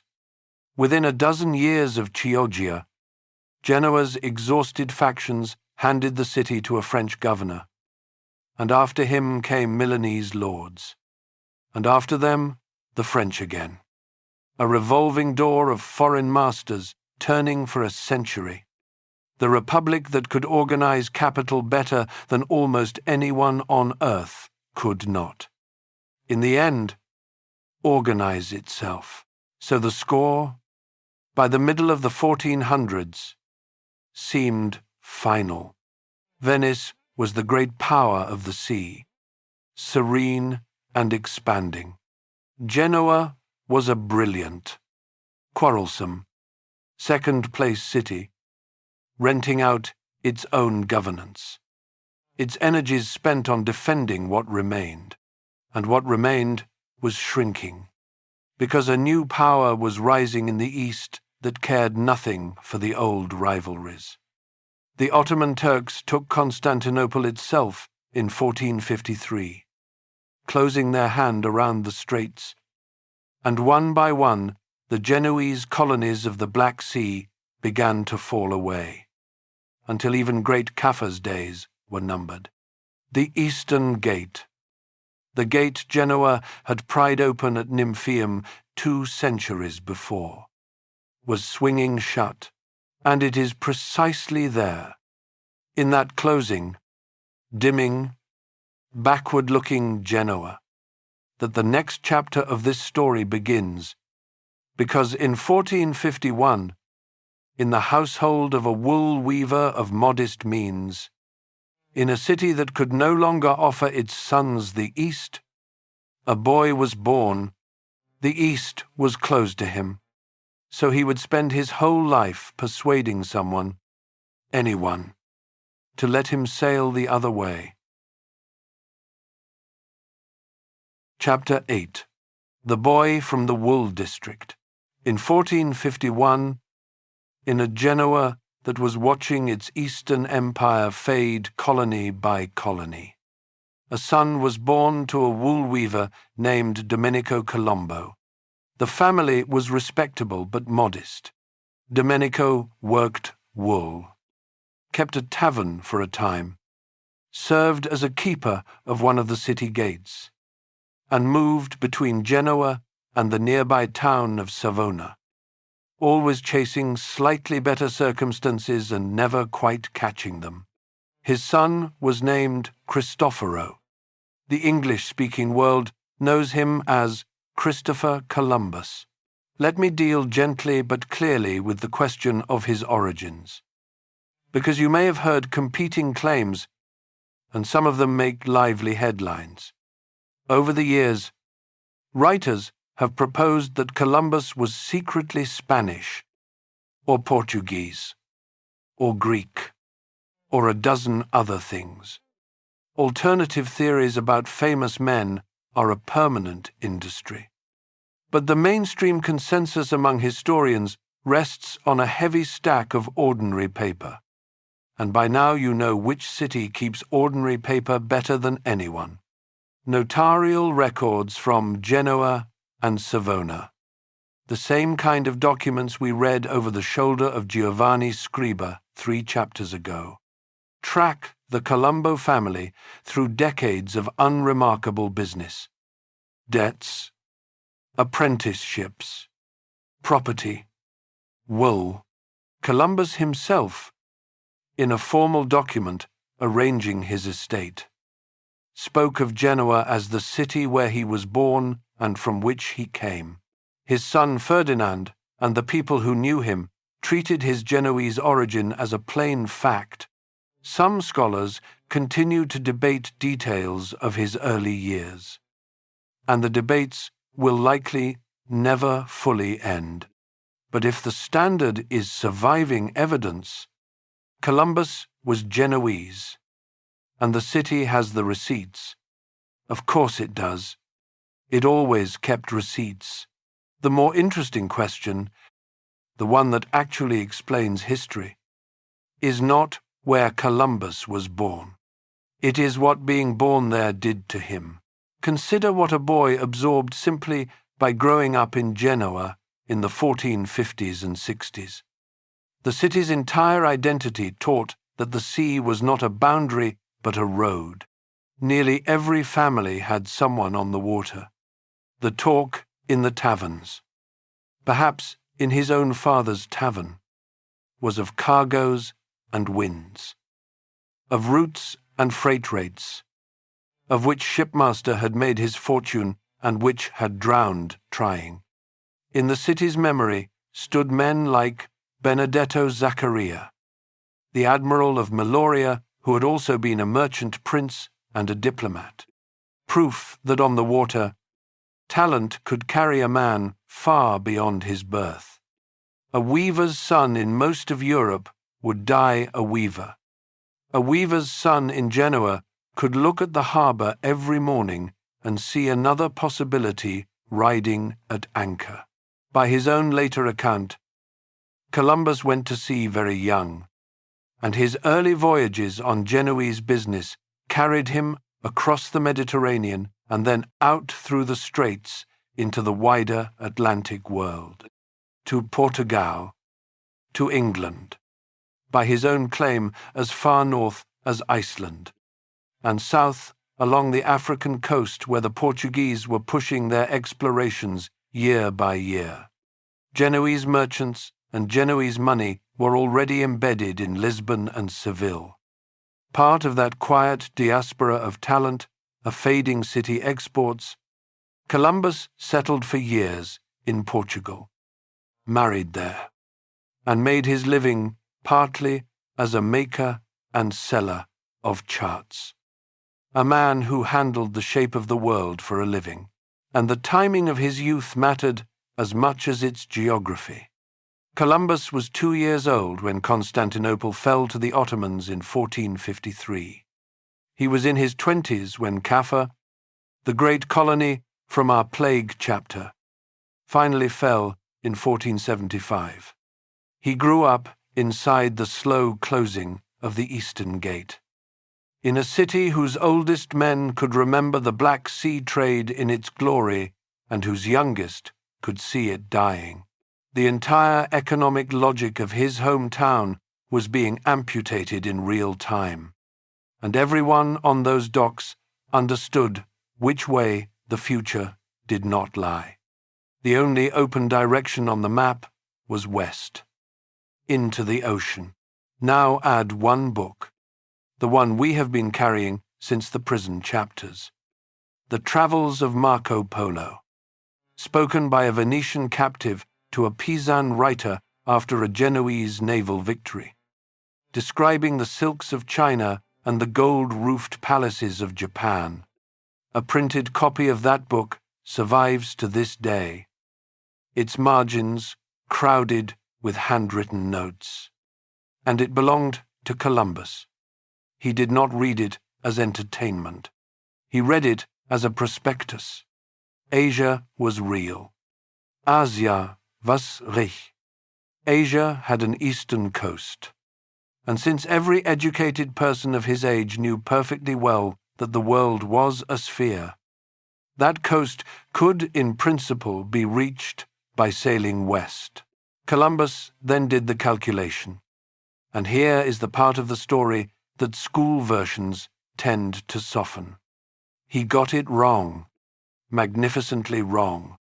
Working from a chain of optimistic sources and hopeful conversions, he concluded that Japan lay roughly where the Caribbean actually is, shrinking the true width of the ocean by something like 3/4.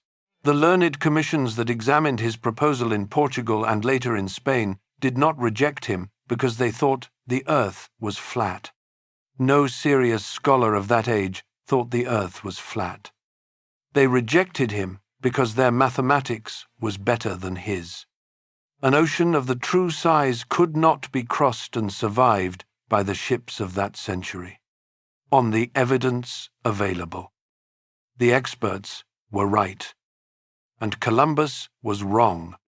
He was saved from his own arithmetic by a continent that nobody in his world knew was standing in the way.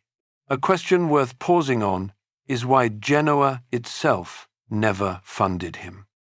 Since Americans sometimes imagine the hometown simply passed on the deal of the millennium, look at it through Genoese eyes. With everything you now know, Genoa in the 1480s was a republic in eclipse, under Milanese influence. Its treasury thin, its remaining energies bent on defending what was left in the Mediterranean. More to the point, what Columbus was selling was not really a trading venture at all. He demanded titles of nobility, the rank of Admiral of the Ocean Sea, hereditary governorships over whatever he found, a share of all future revenues. Only a crown could grant such things. A republic of merchants had no admiralties to bestow and no appetite for glory priced in perpetuity. So Columbus shopped his idea the way any Genoese shopped a venture, from investor to investor, taking rejection as a stage of negotiation.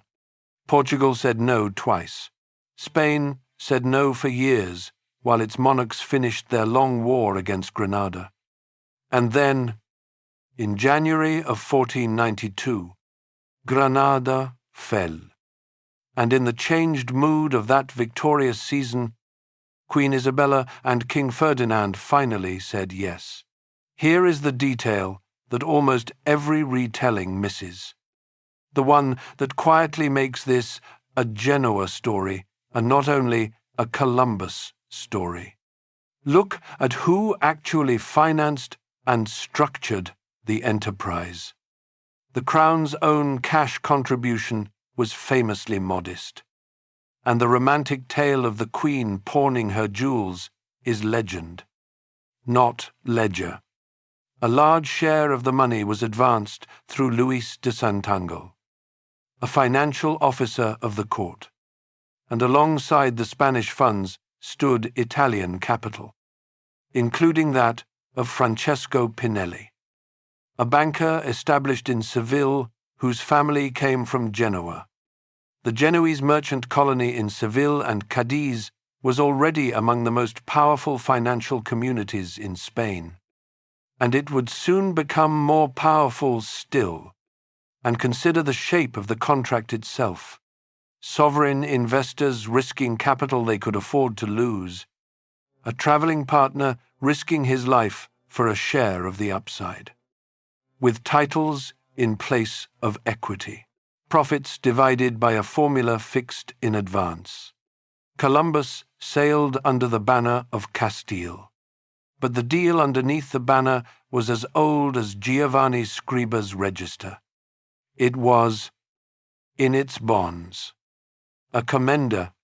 The instrument his home city had perfected 3 centuries earlier carried its most famous son out onto the ocean. On the 3rd of August, 1492, 3 small ships left the harbor of Palos in southern Spain and turned west. 10 weeks later, in the small hours of the 12th of October, a lookout sighted land in the Bahamas. Columbus went to his grave believing he had reached the outskirts of Asia. He had not. He had joined 2 halves of the planet that had been separated since the Ice Ages. And from that joining flowed consequences. In trade, in food, in disease, in empire, larger than any single event in the last 1,000 years.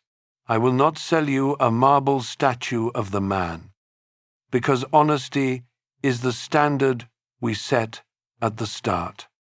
The consequences of 1492 included, alongside the new connections, catastrophe for the peoples of the Americas, epidemics that emptied whole regions, conquest, and slavery, some of it under Columbus's own governorship, which was harsh enough that the Crown eventually had him shipped home from his own colony in chains. Americans today argue with real passion about how to remember him, and that argument is a legitimate one for a democracy to have. But this is a history of Genoa, and so let the Genoese fact at the center of it stand plainly. The largest economic event of the modern era, the joining of the hemispheres, was initiated by a Genoese sailor, inspired by a book composed in a Genoese prison, structured like a Genoese contract, with Genoese bankers in the syndicate. Genoa had lost the East. A son of its wool district had just opened the West. And as the silver of the New World began to flow eastward across the ocean, the great empire that claimed it was about to discover that treasure and wealth are not the same thing, and that it needed help telling them apart. It would find that help where the money already knew the way. Chapter 9. The Bankers of the Spanish Empire.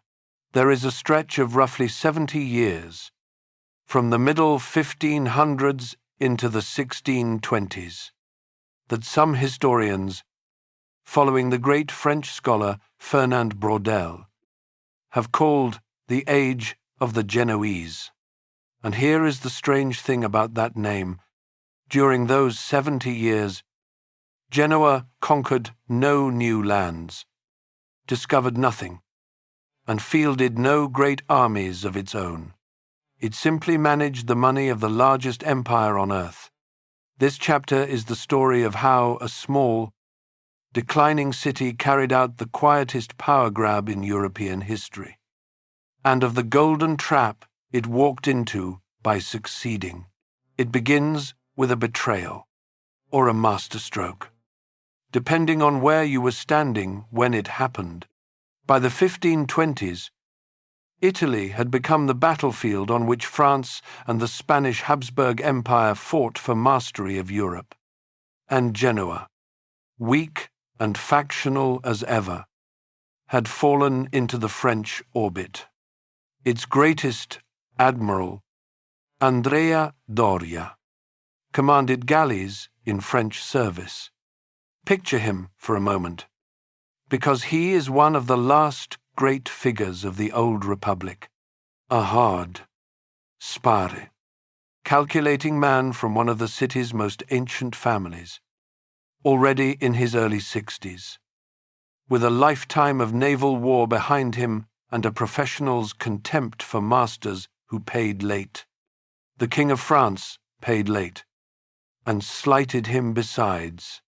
And in 1528, reading the board with perfect Genoese clarity, Doria changed sides, taking his fleet and his city out of French service and into alliance with the Emperor Charles V.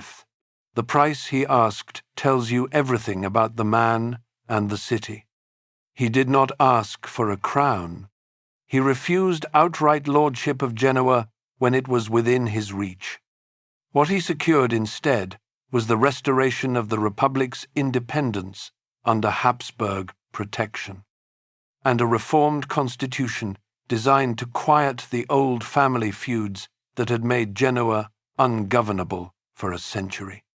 The arrangement that emerged made Genoa, in effect, a sovereign service provider to the Spanish Empire. Spain received Genoa's fleet, Genoa's harbour as the gateway to Habsburg Italy, and above all, Genoa's bankers.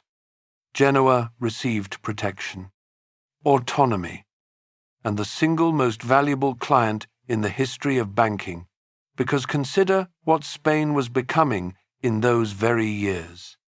After 1492, the empire Columbus opened began to send home silver. At first a trickle, then, after the great strikes at Potosi in the Andes in 1545 and at Zacatecas in Mexico around the same time, a flood without precedent. Every year, the treasure fleet gathered in the Caribbean and crossed to Seville, where the crown took its royal fifth on paper. The King of Spain was the richest ruler in Christendom, and everyone in Europe knew it. In practice, he had a problem that anyone who has ever run a business will recognize at once. His income arrived once a year, in one enormous lump, in one southern port, and only if the fleet did not sink and no enemy took it. His expenses were continuous, and they were everywhere.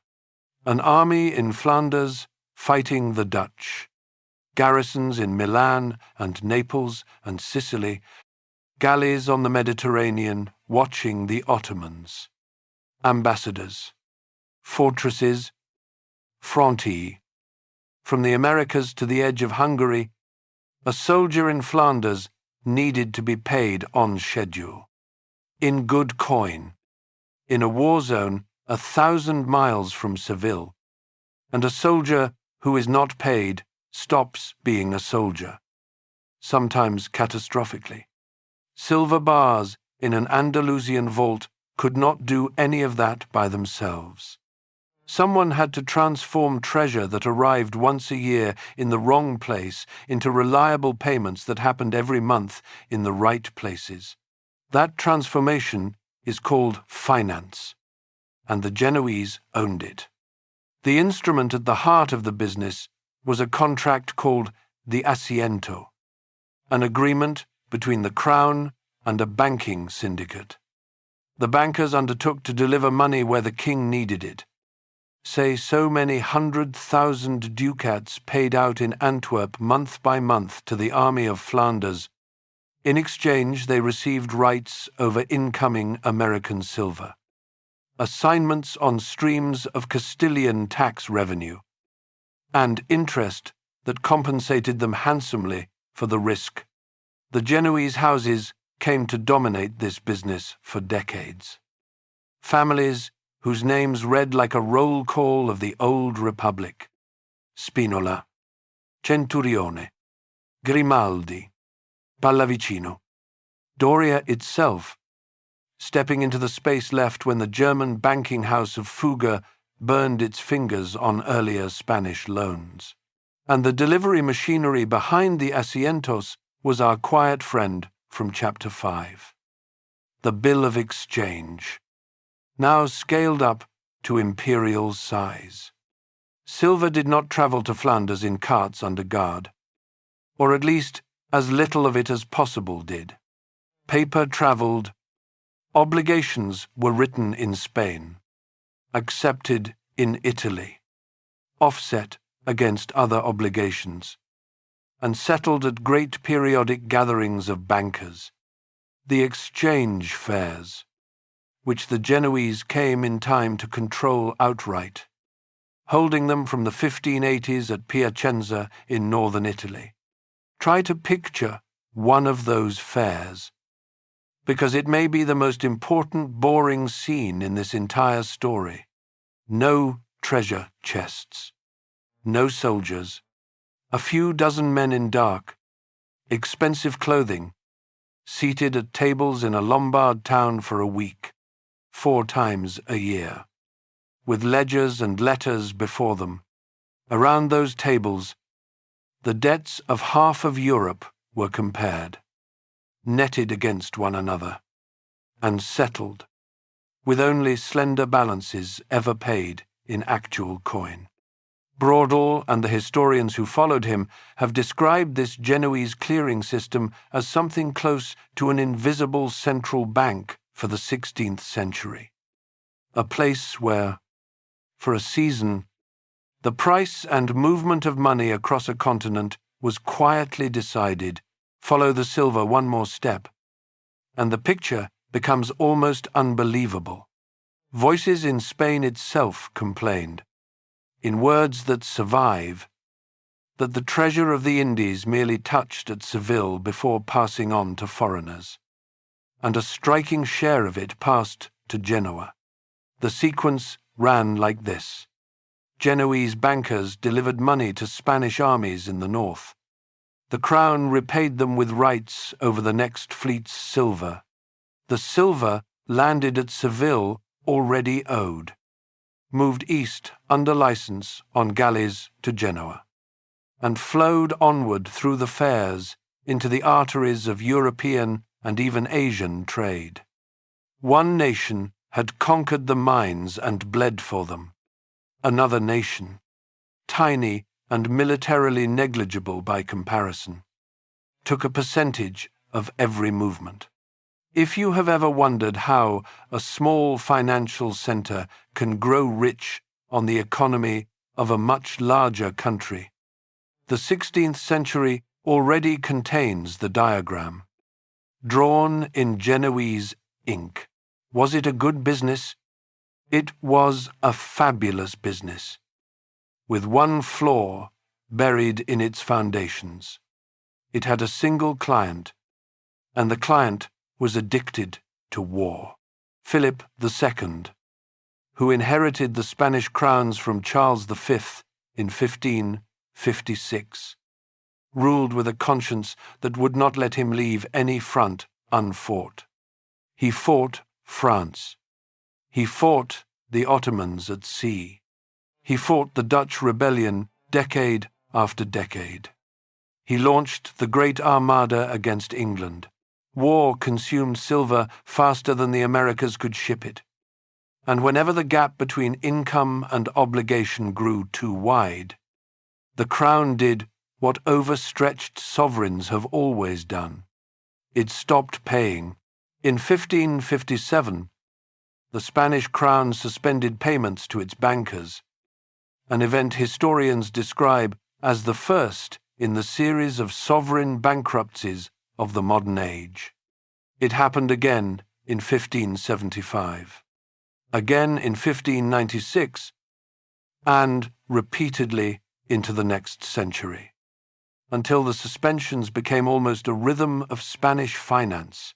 And notice carefully what the Genoese did each time, because it is the deepest lesson this chapter holds. They did not walk away. They could not walk away. Their fortunes, their contracts, their receivables were locked inside the Spanish system, and abandoning the client meant losing everything already lent. So each bankruptcy ended not in rupture but in negotiation.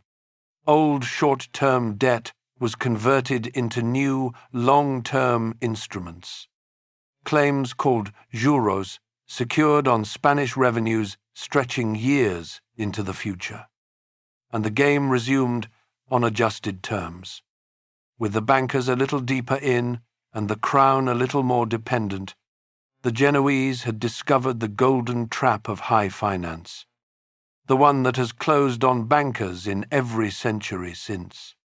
Lend a client enough money, and you do not own the client. The client owns you. Genoa's prosperity was now chained to the solvency of Spain. And Spain, as the 1600s opened, was entering the long imperial decline that historians have studied ever since as a warning.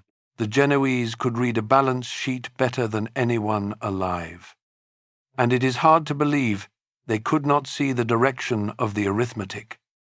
Wealth on that scale does not evaporate quickly, but it can stop growing.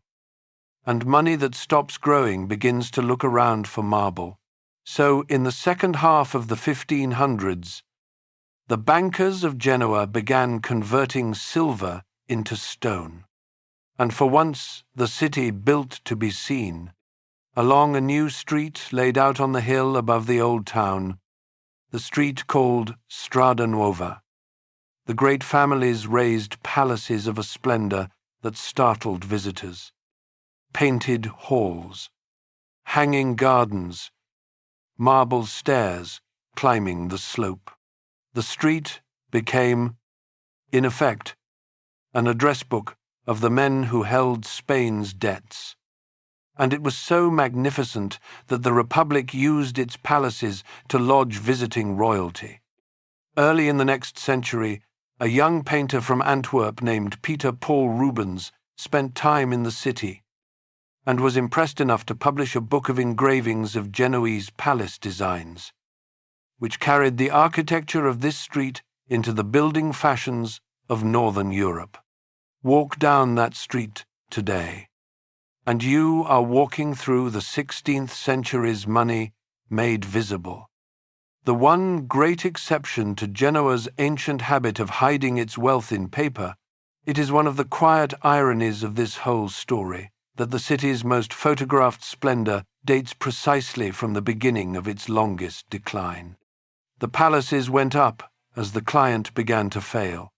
The 17th century was gathering beyond them, and it would bring to Genoa plague on a scale the city had never known.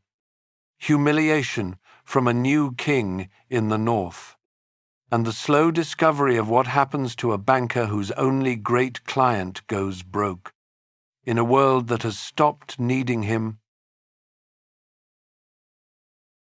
Chapter 10. The Long Decline.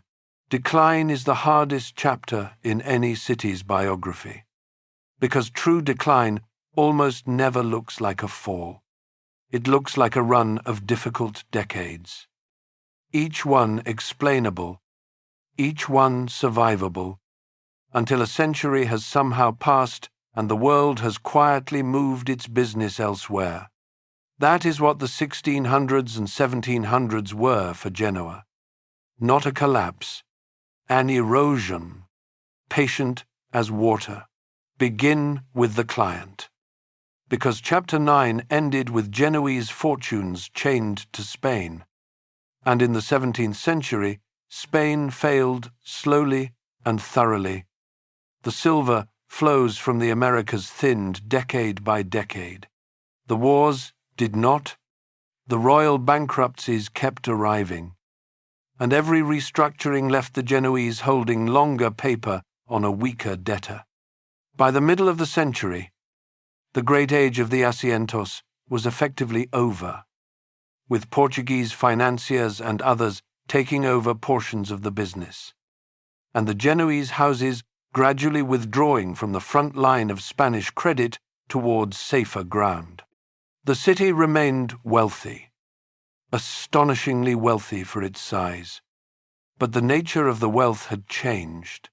Genoa was becoming a community of rentiers, families living carefully on accumulated capital, on old claims and diversified investments across Europe, rather than a machine generating new ventures. There is nothing shameful in that condition, but it is the condition of an heir, not a founder. Then came the year that broke the city's body. In 1656, plague entered Genoa, part of a terrible wave then moving through Italy that had already devastated Naples. What unfolded over the following year and a half exceeded anything in the city's long experience of disaster. Worse in proportion even than the 14th century visitation we followed in Chapter 6, contemporary accounts describe a city that simply ceased to function. The magistracies emptied. The harbour fell silent.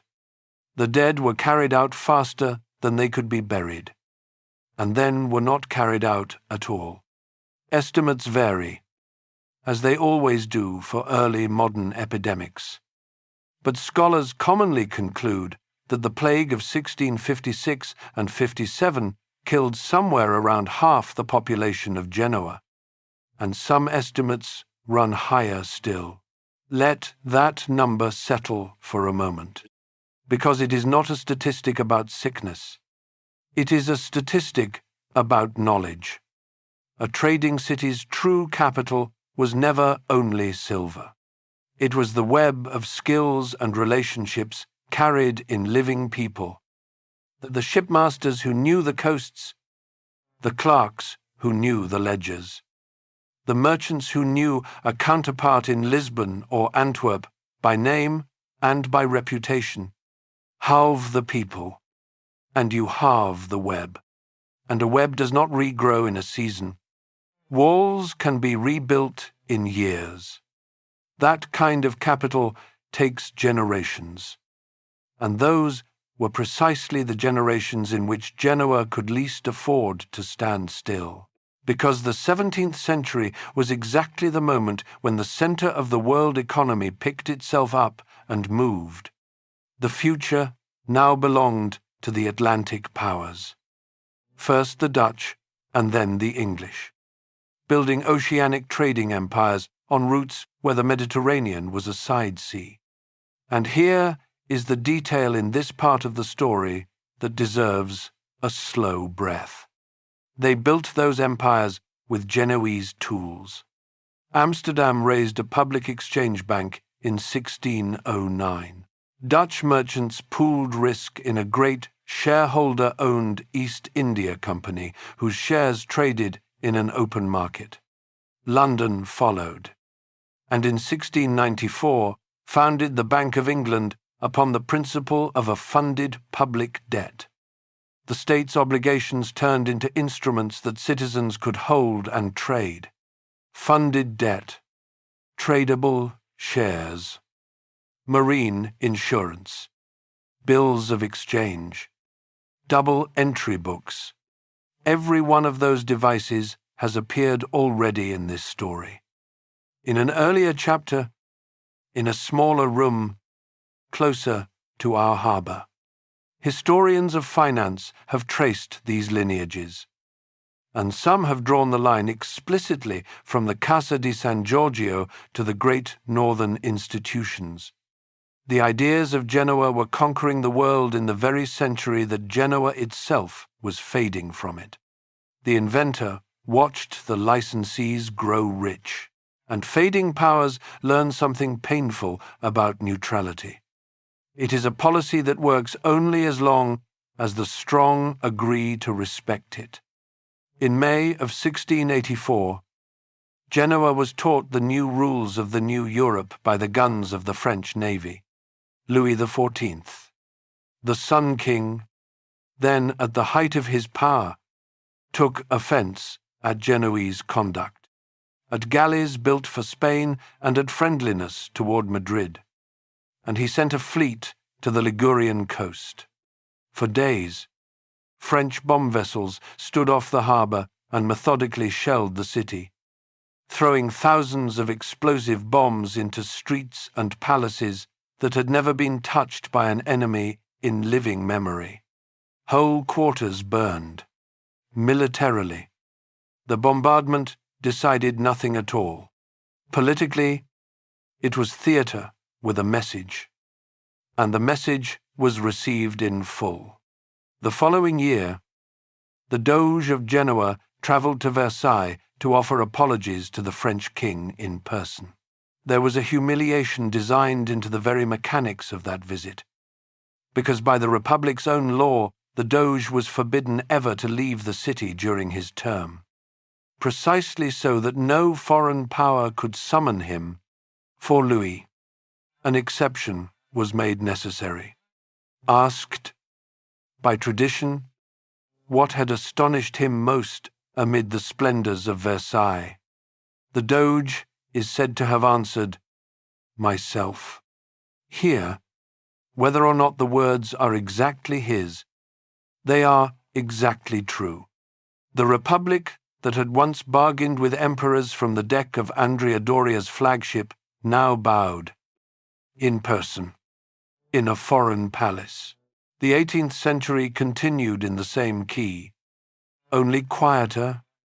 Genoa clung to neutrality where it could, was trampled where it could not, and its most famous hour of the century came not from its Senate, but from its streets.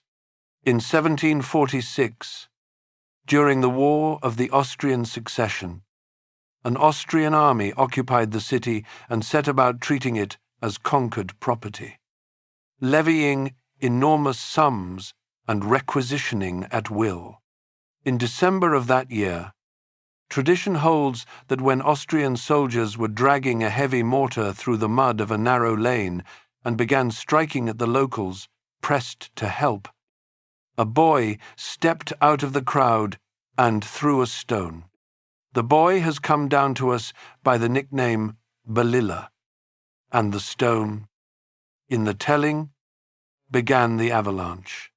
Whatever the precise truth of the spark, the rising itself was entirely real. In 5 December days of street fighting, the people of Genoa, with paving stones and captured muskets, drove a professional Austrian army out of their city. It is a stirring story, and Italians would retell it for 2 centuries. But notice, gently, what it also reveals. The proud Republic's finest moment of the age was a desperate riot of its own poor in its own alleys. The state itself no longer won anything, and then Genoa performed its last great transaction. And there is a kind of dark poetry in the fact that the old merchant republic exited history through a sale. The island of Corsica had been Genoese for centuries, administered for long stretches. As you may remember, by the Casa di San Giorgio itself. For decades it had been in nearly permanent rebellion under leaders Genoa could not subdue. the last and greatest of them, Pasquale Paoli, whose independent Corsican government drew admiration across enlightened Europe. Holding the island cost money Genoa no longer had, and reconquering it was beyond the Republic's strength. So in 1768, by a treaty signed at Versailles, Genoa handed Corsica over to France. In an arrangement dressed in the language of temporary pledge and compensation that everyone involved understood to be permanent, France sent an army, broke Pauli's Corsicans within a year, and the deal was complete. The Republic had sold its last great asset at a loss to cover its debts. 1 year later, in 1769, in the Corsican town of Ajaccio, on soil that was French only because of that treaty, a boy was born, and his name was Napoleone Bonaparte. Had Genoa held its island a single year longer, the most consequential European of the coming half-century would have been born a subject of the Republic. History owes no one an irony so perfect, and yet there it is, entered in the record like a final line in a ledger. And the account was not yet closed, because the boy born on the island Genoa sold was going to grow up, lead an army over the mountains into Italy, and personally sign the old Republic out of existence. Chapter 11. Napoleon ends a 1,000-year republic. Revolutions, travel. In 1789, France rose against its own monarchy, and within a few years, the armies of the Revolution were carrying its principles across Europe at the point of the bayonet. In 1796, command of the ragged, unpaid French army facing Italy was given to a general 26 years old, Corsican by birth, and within months the name Bonaparte had seized the attention of the continent. Genoa, ancien, rich, neutral, and defenseless, lay directly along his line of operations. And from this point, the city's story moves quickly toward its end.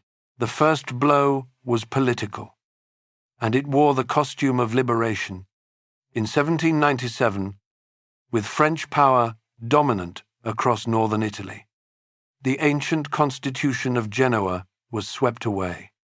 The Republic of Genoa, the state whose lineage ran back to the Campagna Communes of 1099, was reorganized as the Ligurian Republic, a sister republic on the French model, with modernized institutions, careers opened to talent, the old aristocratic monopolies dissolved, and, in all matters that counted, obedience to Paris.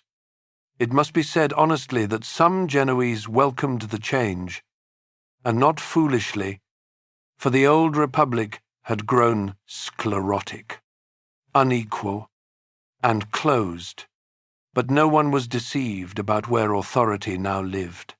Then came the event that Genoese memory keeps in its darkest room, the siege of 1800. The wars had turned.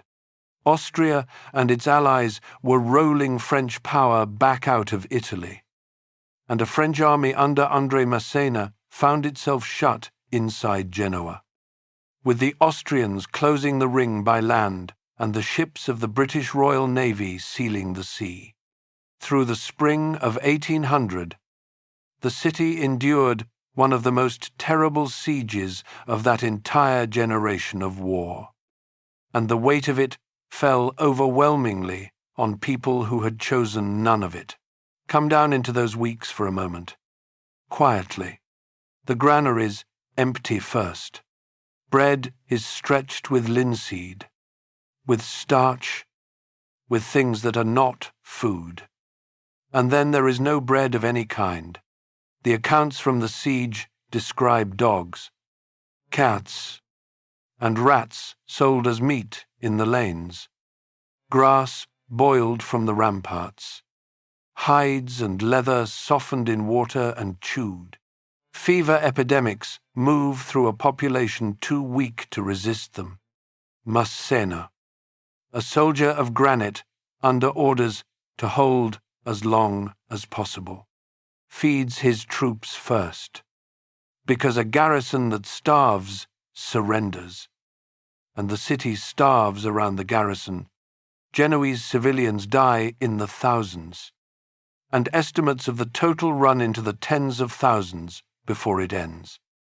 A mortality that stands comparison, for its size, with the city's great plagues, and the bitterest part is that the suffering worked, precisely as intended, only not for Genoa. Every week the siege continued. It pinned an Austrian army to the Ligurian coast. While it held, Napoleon, now First Consul of France, brought his reserve army over the Alps behind the Austrians, and in June of 1800, days after Genoa finally capitulated with honours, he shattered them at Marengo. The victory that sealed his power in France and his mastery in Italy.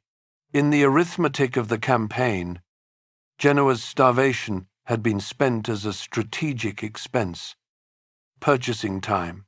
For 7 centuries this city had charged the great powers for its services, in privileges, in ports, in interest. Now, in the new age, a great power had simply spent the city itself, without consent and without payment, and the books balanced for someone else. The formal end came 5 years later, and it came quietly, which somehow makes it heavier. In 1805, Napoleon, now Emperor of the French, annexed the Ligurian Republic outright into France. Genoa became the seat of a French department. Its Senate dissolved into imperial administration. Its archives, its offices, its ancient magistracies filed and closed. Counted from the consuls of the early 1100s, a state some 7 centuries old. Heir to a commune founded 7 centuries before that, ceased to exist without a battle, without a siege, without a single memorable day. There was paperwork. The republic that had been born in the shape of a company was, in the end, liquidated like one, its assets absorbed by a larger firm. If history obeyed poetic justice, the fall of Napoleon would have restored what he had taken. It did not, and the manner of the disappointment taught all of Europe how the new world worked. When the victorious powers gathered at the Congress of Vienna in 1815 to redraw the map, their guiding stars were stability and reward.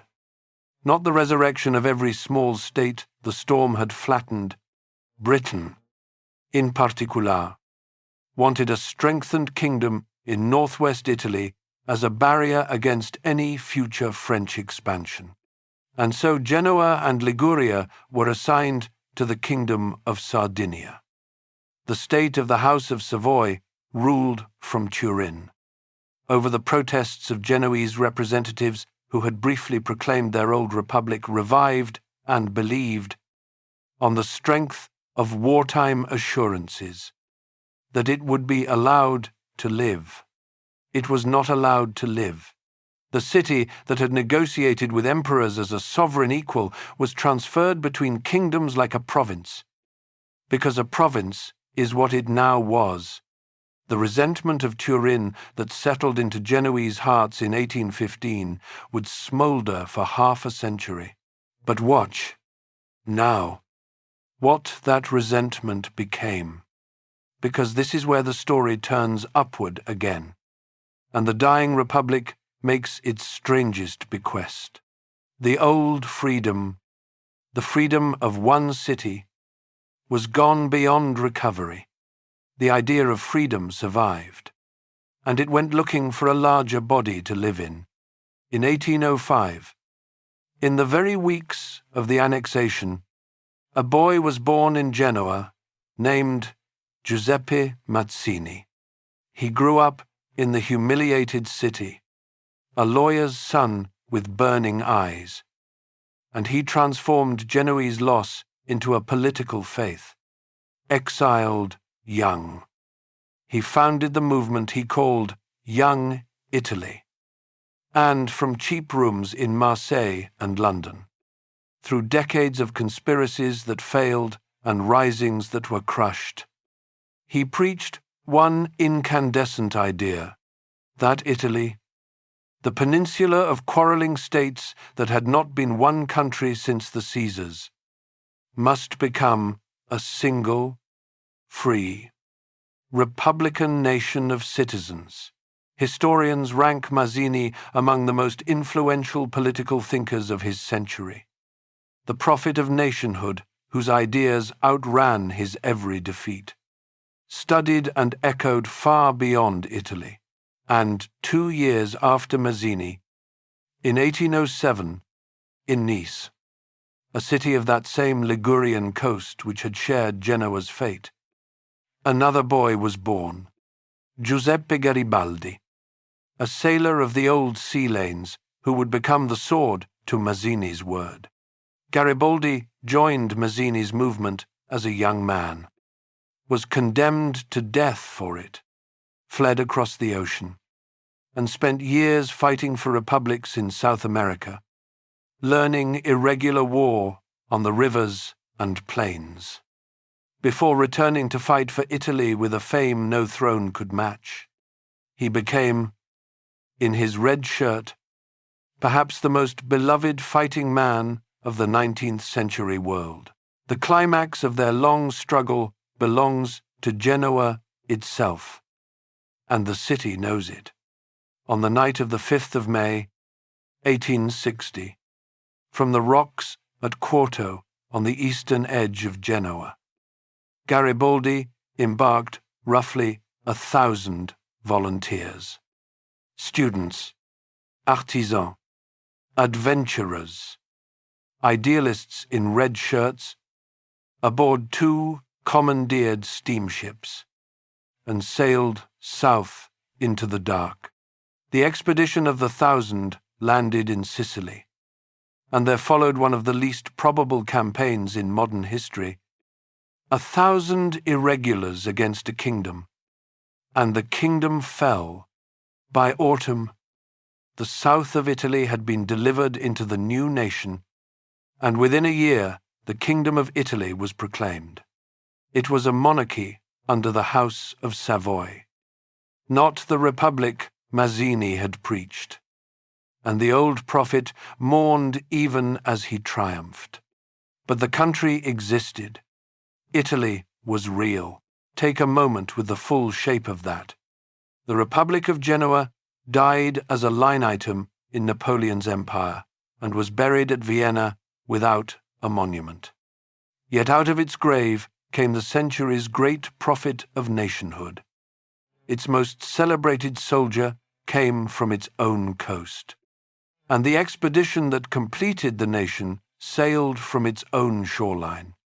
Genoa had spent 1,000 years exporting cargoes, credit, and contracts.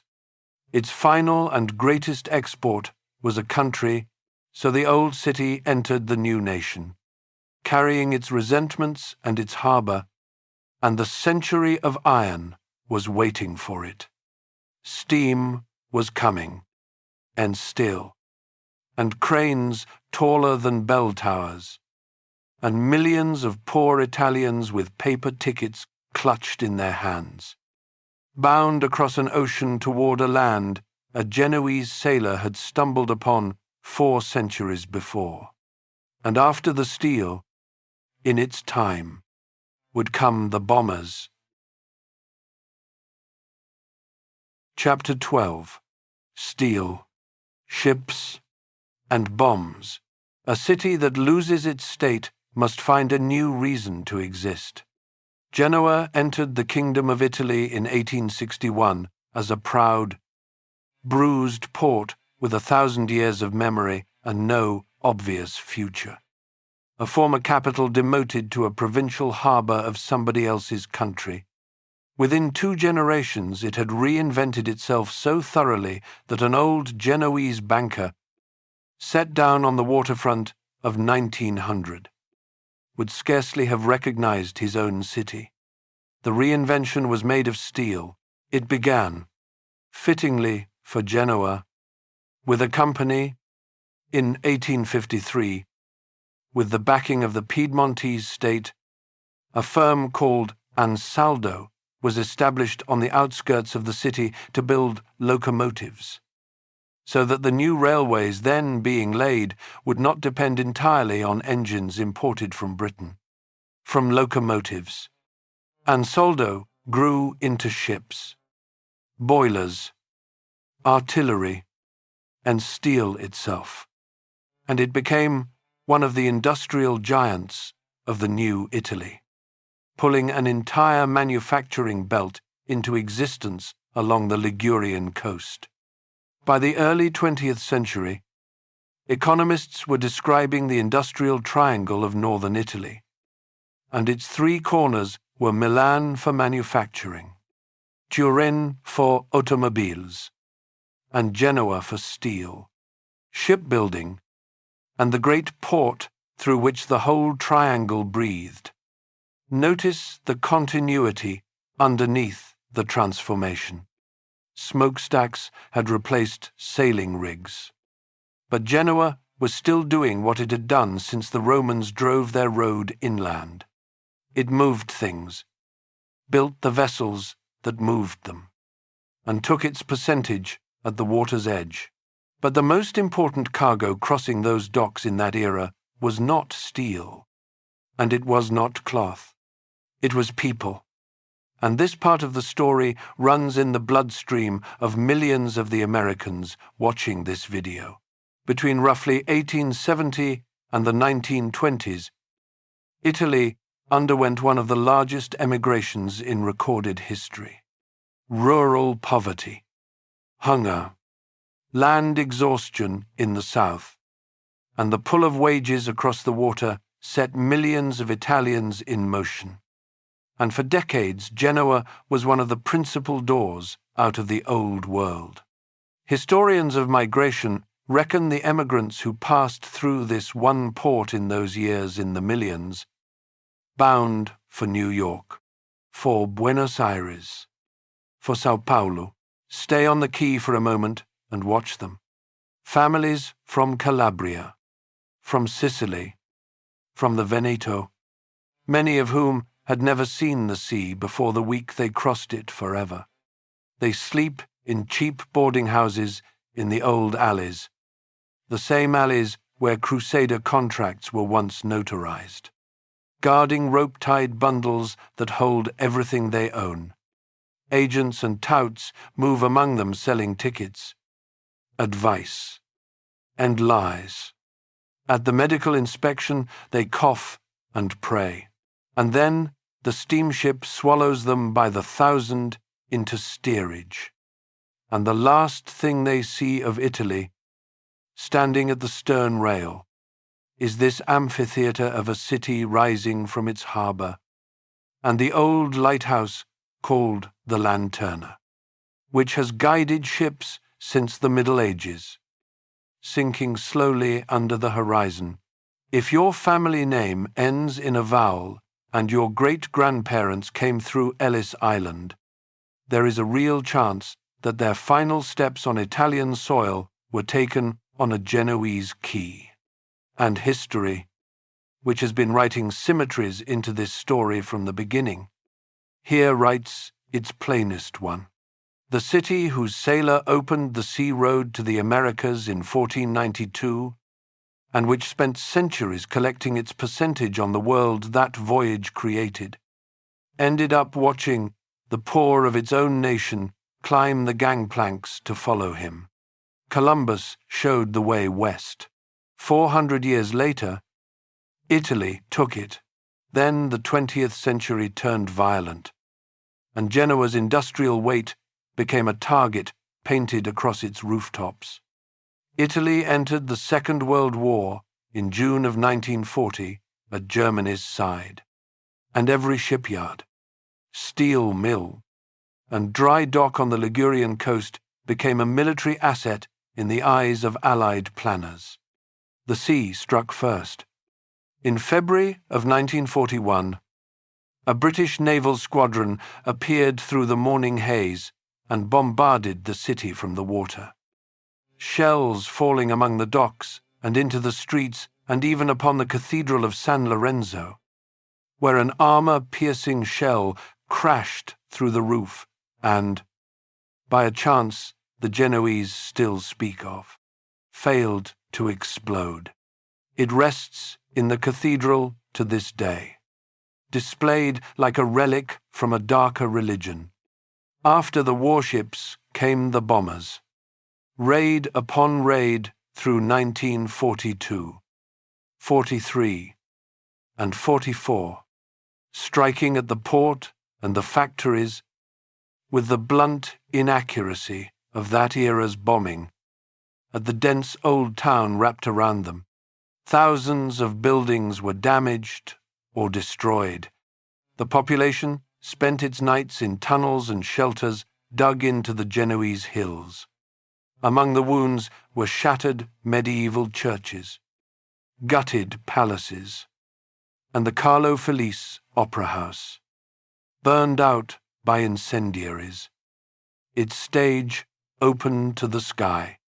The old city that plague, French bombs, and Napoleon had failed to erase was cratered from the air, month after month, by its enemies and its rescuers alike. Yet the end of that war gave Genoa one of the proudest pages in its entire 1,000-year story. And it is a page that few outside Italy have ever read. By April of 1945, German power in Italy was collapsing northward, and in the occupied cities the Italian resistance prepared to rise. In Genoa, the rising began on the 23rd of April. Dock workers, factory workers from the great plants, and armed partisan bands moved together, by plan, seizing the port installations before the German garrison could carry out its prepared demolitions, which would have wrecked the harbour for years. After 2 days of street fighting, the German commander in the city, General Gunther Meinhold, agreed to surrender his garrison, thousands of soldiers with their weapons, and he surrendered them, because there was no one else to surrender them to. Not to an Allied army, whose columns had not yet arrived, but to the Committee of National Liberation, which is to say, to the organized citizens of Genoa. Historians note the event as very nearly unique in the entire Western War. A German general capitulating with his garrison directly to a civilian resistance movement. When Allied troops entered the city days later, they found it already free, its port already saved, its people already in the streets. Read that morning against everything you now know about this city, and the echo is unmistakable. In 1099, the men of Genoa bound themselves by oath into a company to manage their own affairs, because no king was coming to do it for them. In April of 1945, with the state collapsed and an occupying army among them, their descendants organized once more and took the city back with their own hands. 2 days before anyone arrived to help. Across 8.5 centuries, the same reflex. Genoa has never really trusted anyone else to save it. The war ended. The cranes turned again, and kept turning. Italy was entering the astonishing boom that its historians call the economic miracle, and Genoa rode at the front of it, its port fuller than at any time in its history, its mills lit through the night, workers now migrating from the south of Italy into Genoa instead of through it. For 20 bright years, it seemed the ancient city had found its final, permanent, modern form. It had not. One more test remained, and it would arrive without fleets and without bombers. In the quiet language Genoa had always understood best, the language of costs, margins, and balance sheets, the old banker of Europe was about to be presented with a bill. Chapter 13. The Forgotten City. Post-war Genoa rose on the tide of the Italian miracle. Through the 1950s and 60s, the port broke its own records year after year. The steelworks ran day and night, and the great state-supported industries employed whole neighborhoods at a time. The city swelled toward roughly 800,000 people, the largest it had ever been in all its long history. And for a generation, the formula looked permanent. Steel, ships, oil, and the seagate of northern Italy. Then, through the 1970s and 80s, piece by piece, every pillar of that formula cracked. The crisis that struck Genoa was the same one that hollowed out Pittsburgh and Detroit, the same one that silenced the shipyards of Glasgow. And American viewers of a certain age will recognize the story instantly. Because Genoa lived the Italian twin of the Rust Belt. Steel could now be made more cheaply elsewhere. Shipbuilding migrated to the yards of Asia. The state-owned industrial groups, grown, bloated, and politicized in the fat years, buckled under debt and endless restructuring. One by one, the great plants along the coast shrank, merged, or closed, and the city that had absorbed workers for a century began, quietly at first, to empty. From its peak near 800,000, Genoa's population slid downward decade after decade toward the 500,000s where it stands in our own time. One of the steepest long declines of any major city in Western Europe. The young left for Milan, for the north, for abroad, and the city aged around those who stayed. The historic center, one of the largest medieval old towns still standing in Europe. That labyrinth where Crusades had been financed and insurance invented, decayed into a maze of poverty and neglect. That respectable Genoese learned to walk around after dark. By now you can hear the historical rhyme without any help. Genoa had been here before. In the 1400s, when the eastern colonies fell away. In the 1600s, when the Spanish client failed. In the 1800s, under foreign flags. A city rich in memory and fabric, losing its economic reason to exist, waiting, sometimes for a very long time, to discover the next one. The difference this time was crueler in a small way. This time, the world was not even watching. The travel guides sent their readers past Genoa to Florence, to Venice, to the 5 photogenic villages of the Cinque Terre just down the coast. The city with more layered history per square yard than almost anywhere in Italy had become. In the itineraries of the traveling world, a place where you changed trains, there were revivals, and it would be unfair to pass over them. because some of them worked. For the 500th anniversary of Columbus's voyage, in 1992, the city turned back toward the water it had spent the industrial century walling off, and the derelict old port was transformed by the architect Renzo Piano, himself a son of Genoa, into an open waterfront of promenades and museums around one of the largest aquariums in Europe. Visitors returned, first in a trickle, then steadily. In 2004, Genoa served as European capital of culture, and the palaces of the old banking families on the Strada Nuova, the street that Spanish silver built, were restored and opened, and in 2006 they were inscribed by UNESCO as a World Heritage Site.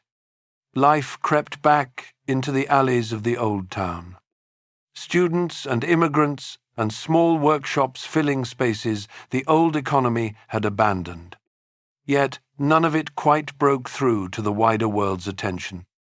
The city remained, in the fullest sense of this video's title, forgotten.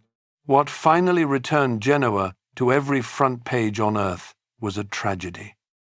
And it was a tragedy that seemed to gather the city's whole modern condition into a single terrible image.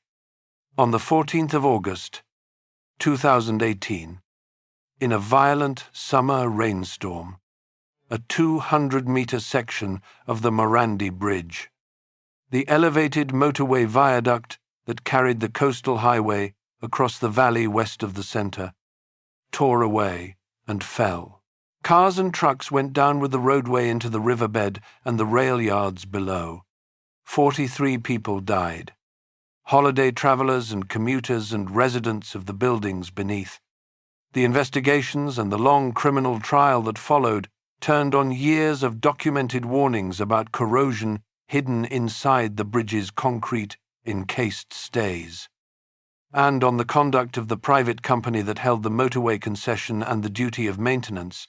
However, the courts finally distribute the blame.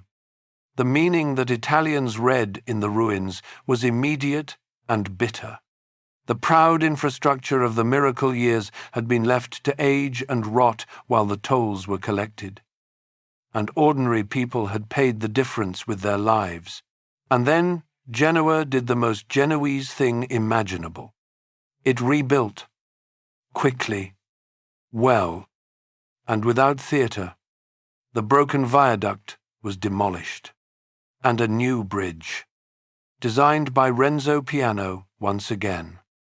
Its long steel deck shaped like a ship's hull riding above the valley, was built and opened to traffic in under 2 years. In August of 2020, in a country where public works are proverbial for lasting decades, the speed itself was the statement, and everyone in Italy understood it. The reflex of 1099, the reflex of April 1945, the city organizing to save itself because it has never expected rescue, had fired once more, this time in steel and concrete above the rooftops of the west side. So we arrive, at last, back at the question we asked at the harbor in the first minute of this journey. Why was this city, of all cities, forgotten? Not because it did too little, because of the kind of things it did. Rome built an empire of stone, and stone photographs beautifully at sunset. Venice built an empire of spectacle, and spectacle sells tickets to this day. Genoa built an empire of instruments, contracts, policies, ledgers, shares, credit, clearing. Paper does not photograph. Paper does not sell tickets. Paper simply becomes the way everything works. So quietly and so completely that within a few generations no one remembers it was ever invented at all. Nobody stands in line to visit the birthplace of the insurance policy. And yet, every ship, every airliner, every family home on Earth shelters tonight under that idea's descendants. Nobody photographs the ancestor of the government bond. And yet whole nations rise, borrow, and fall by its terms. Genoa is forgotten, for the same reason the foundations of your house are forgotten. Not because they failed, because everything above them is standing on them, and they have never once let go. So let us close the ledger where we opened it, at the harbour. In the present day, with everything we now know resting quietly behind us, the travellers still hurry through, catching trains for Florence and ferries for elsewhere. The alleys behind the waterfront still smell of salt, of coffee, of focaccia baking in the early morning. The lanterna still stands watch above the harbour mouth, as a lighthouse has stood there for some 8 centuries, its beams sweeping over container cranes where war galleys once anchored. To a visitor who does not know the story, it is a handsome, slightly tired old port on the way to somewhere more important. But you know the story now. You know that a burned village on this water decided 11 centuries ago that it would rather be dangerous than afraid. You know that its people bound themselves into a company and made it a state, that they financed crusades and were paid in harbours, that they broke Pisa in an afternoon off Meloria and came within 1 winter of breaking Venice. You know that their ships carried both the silks of Asia and the plague of the century, and that their paper survived what their people did not. You know that a wool weaver's son from these alleys, carrying a book written in a Genoese prison and a contract as old as this city's archives, stitched the 2 halves of the planet together without ever understanding what he had done.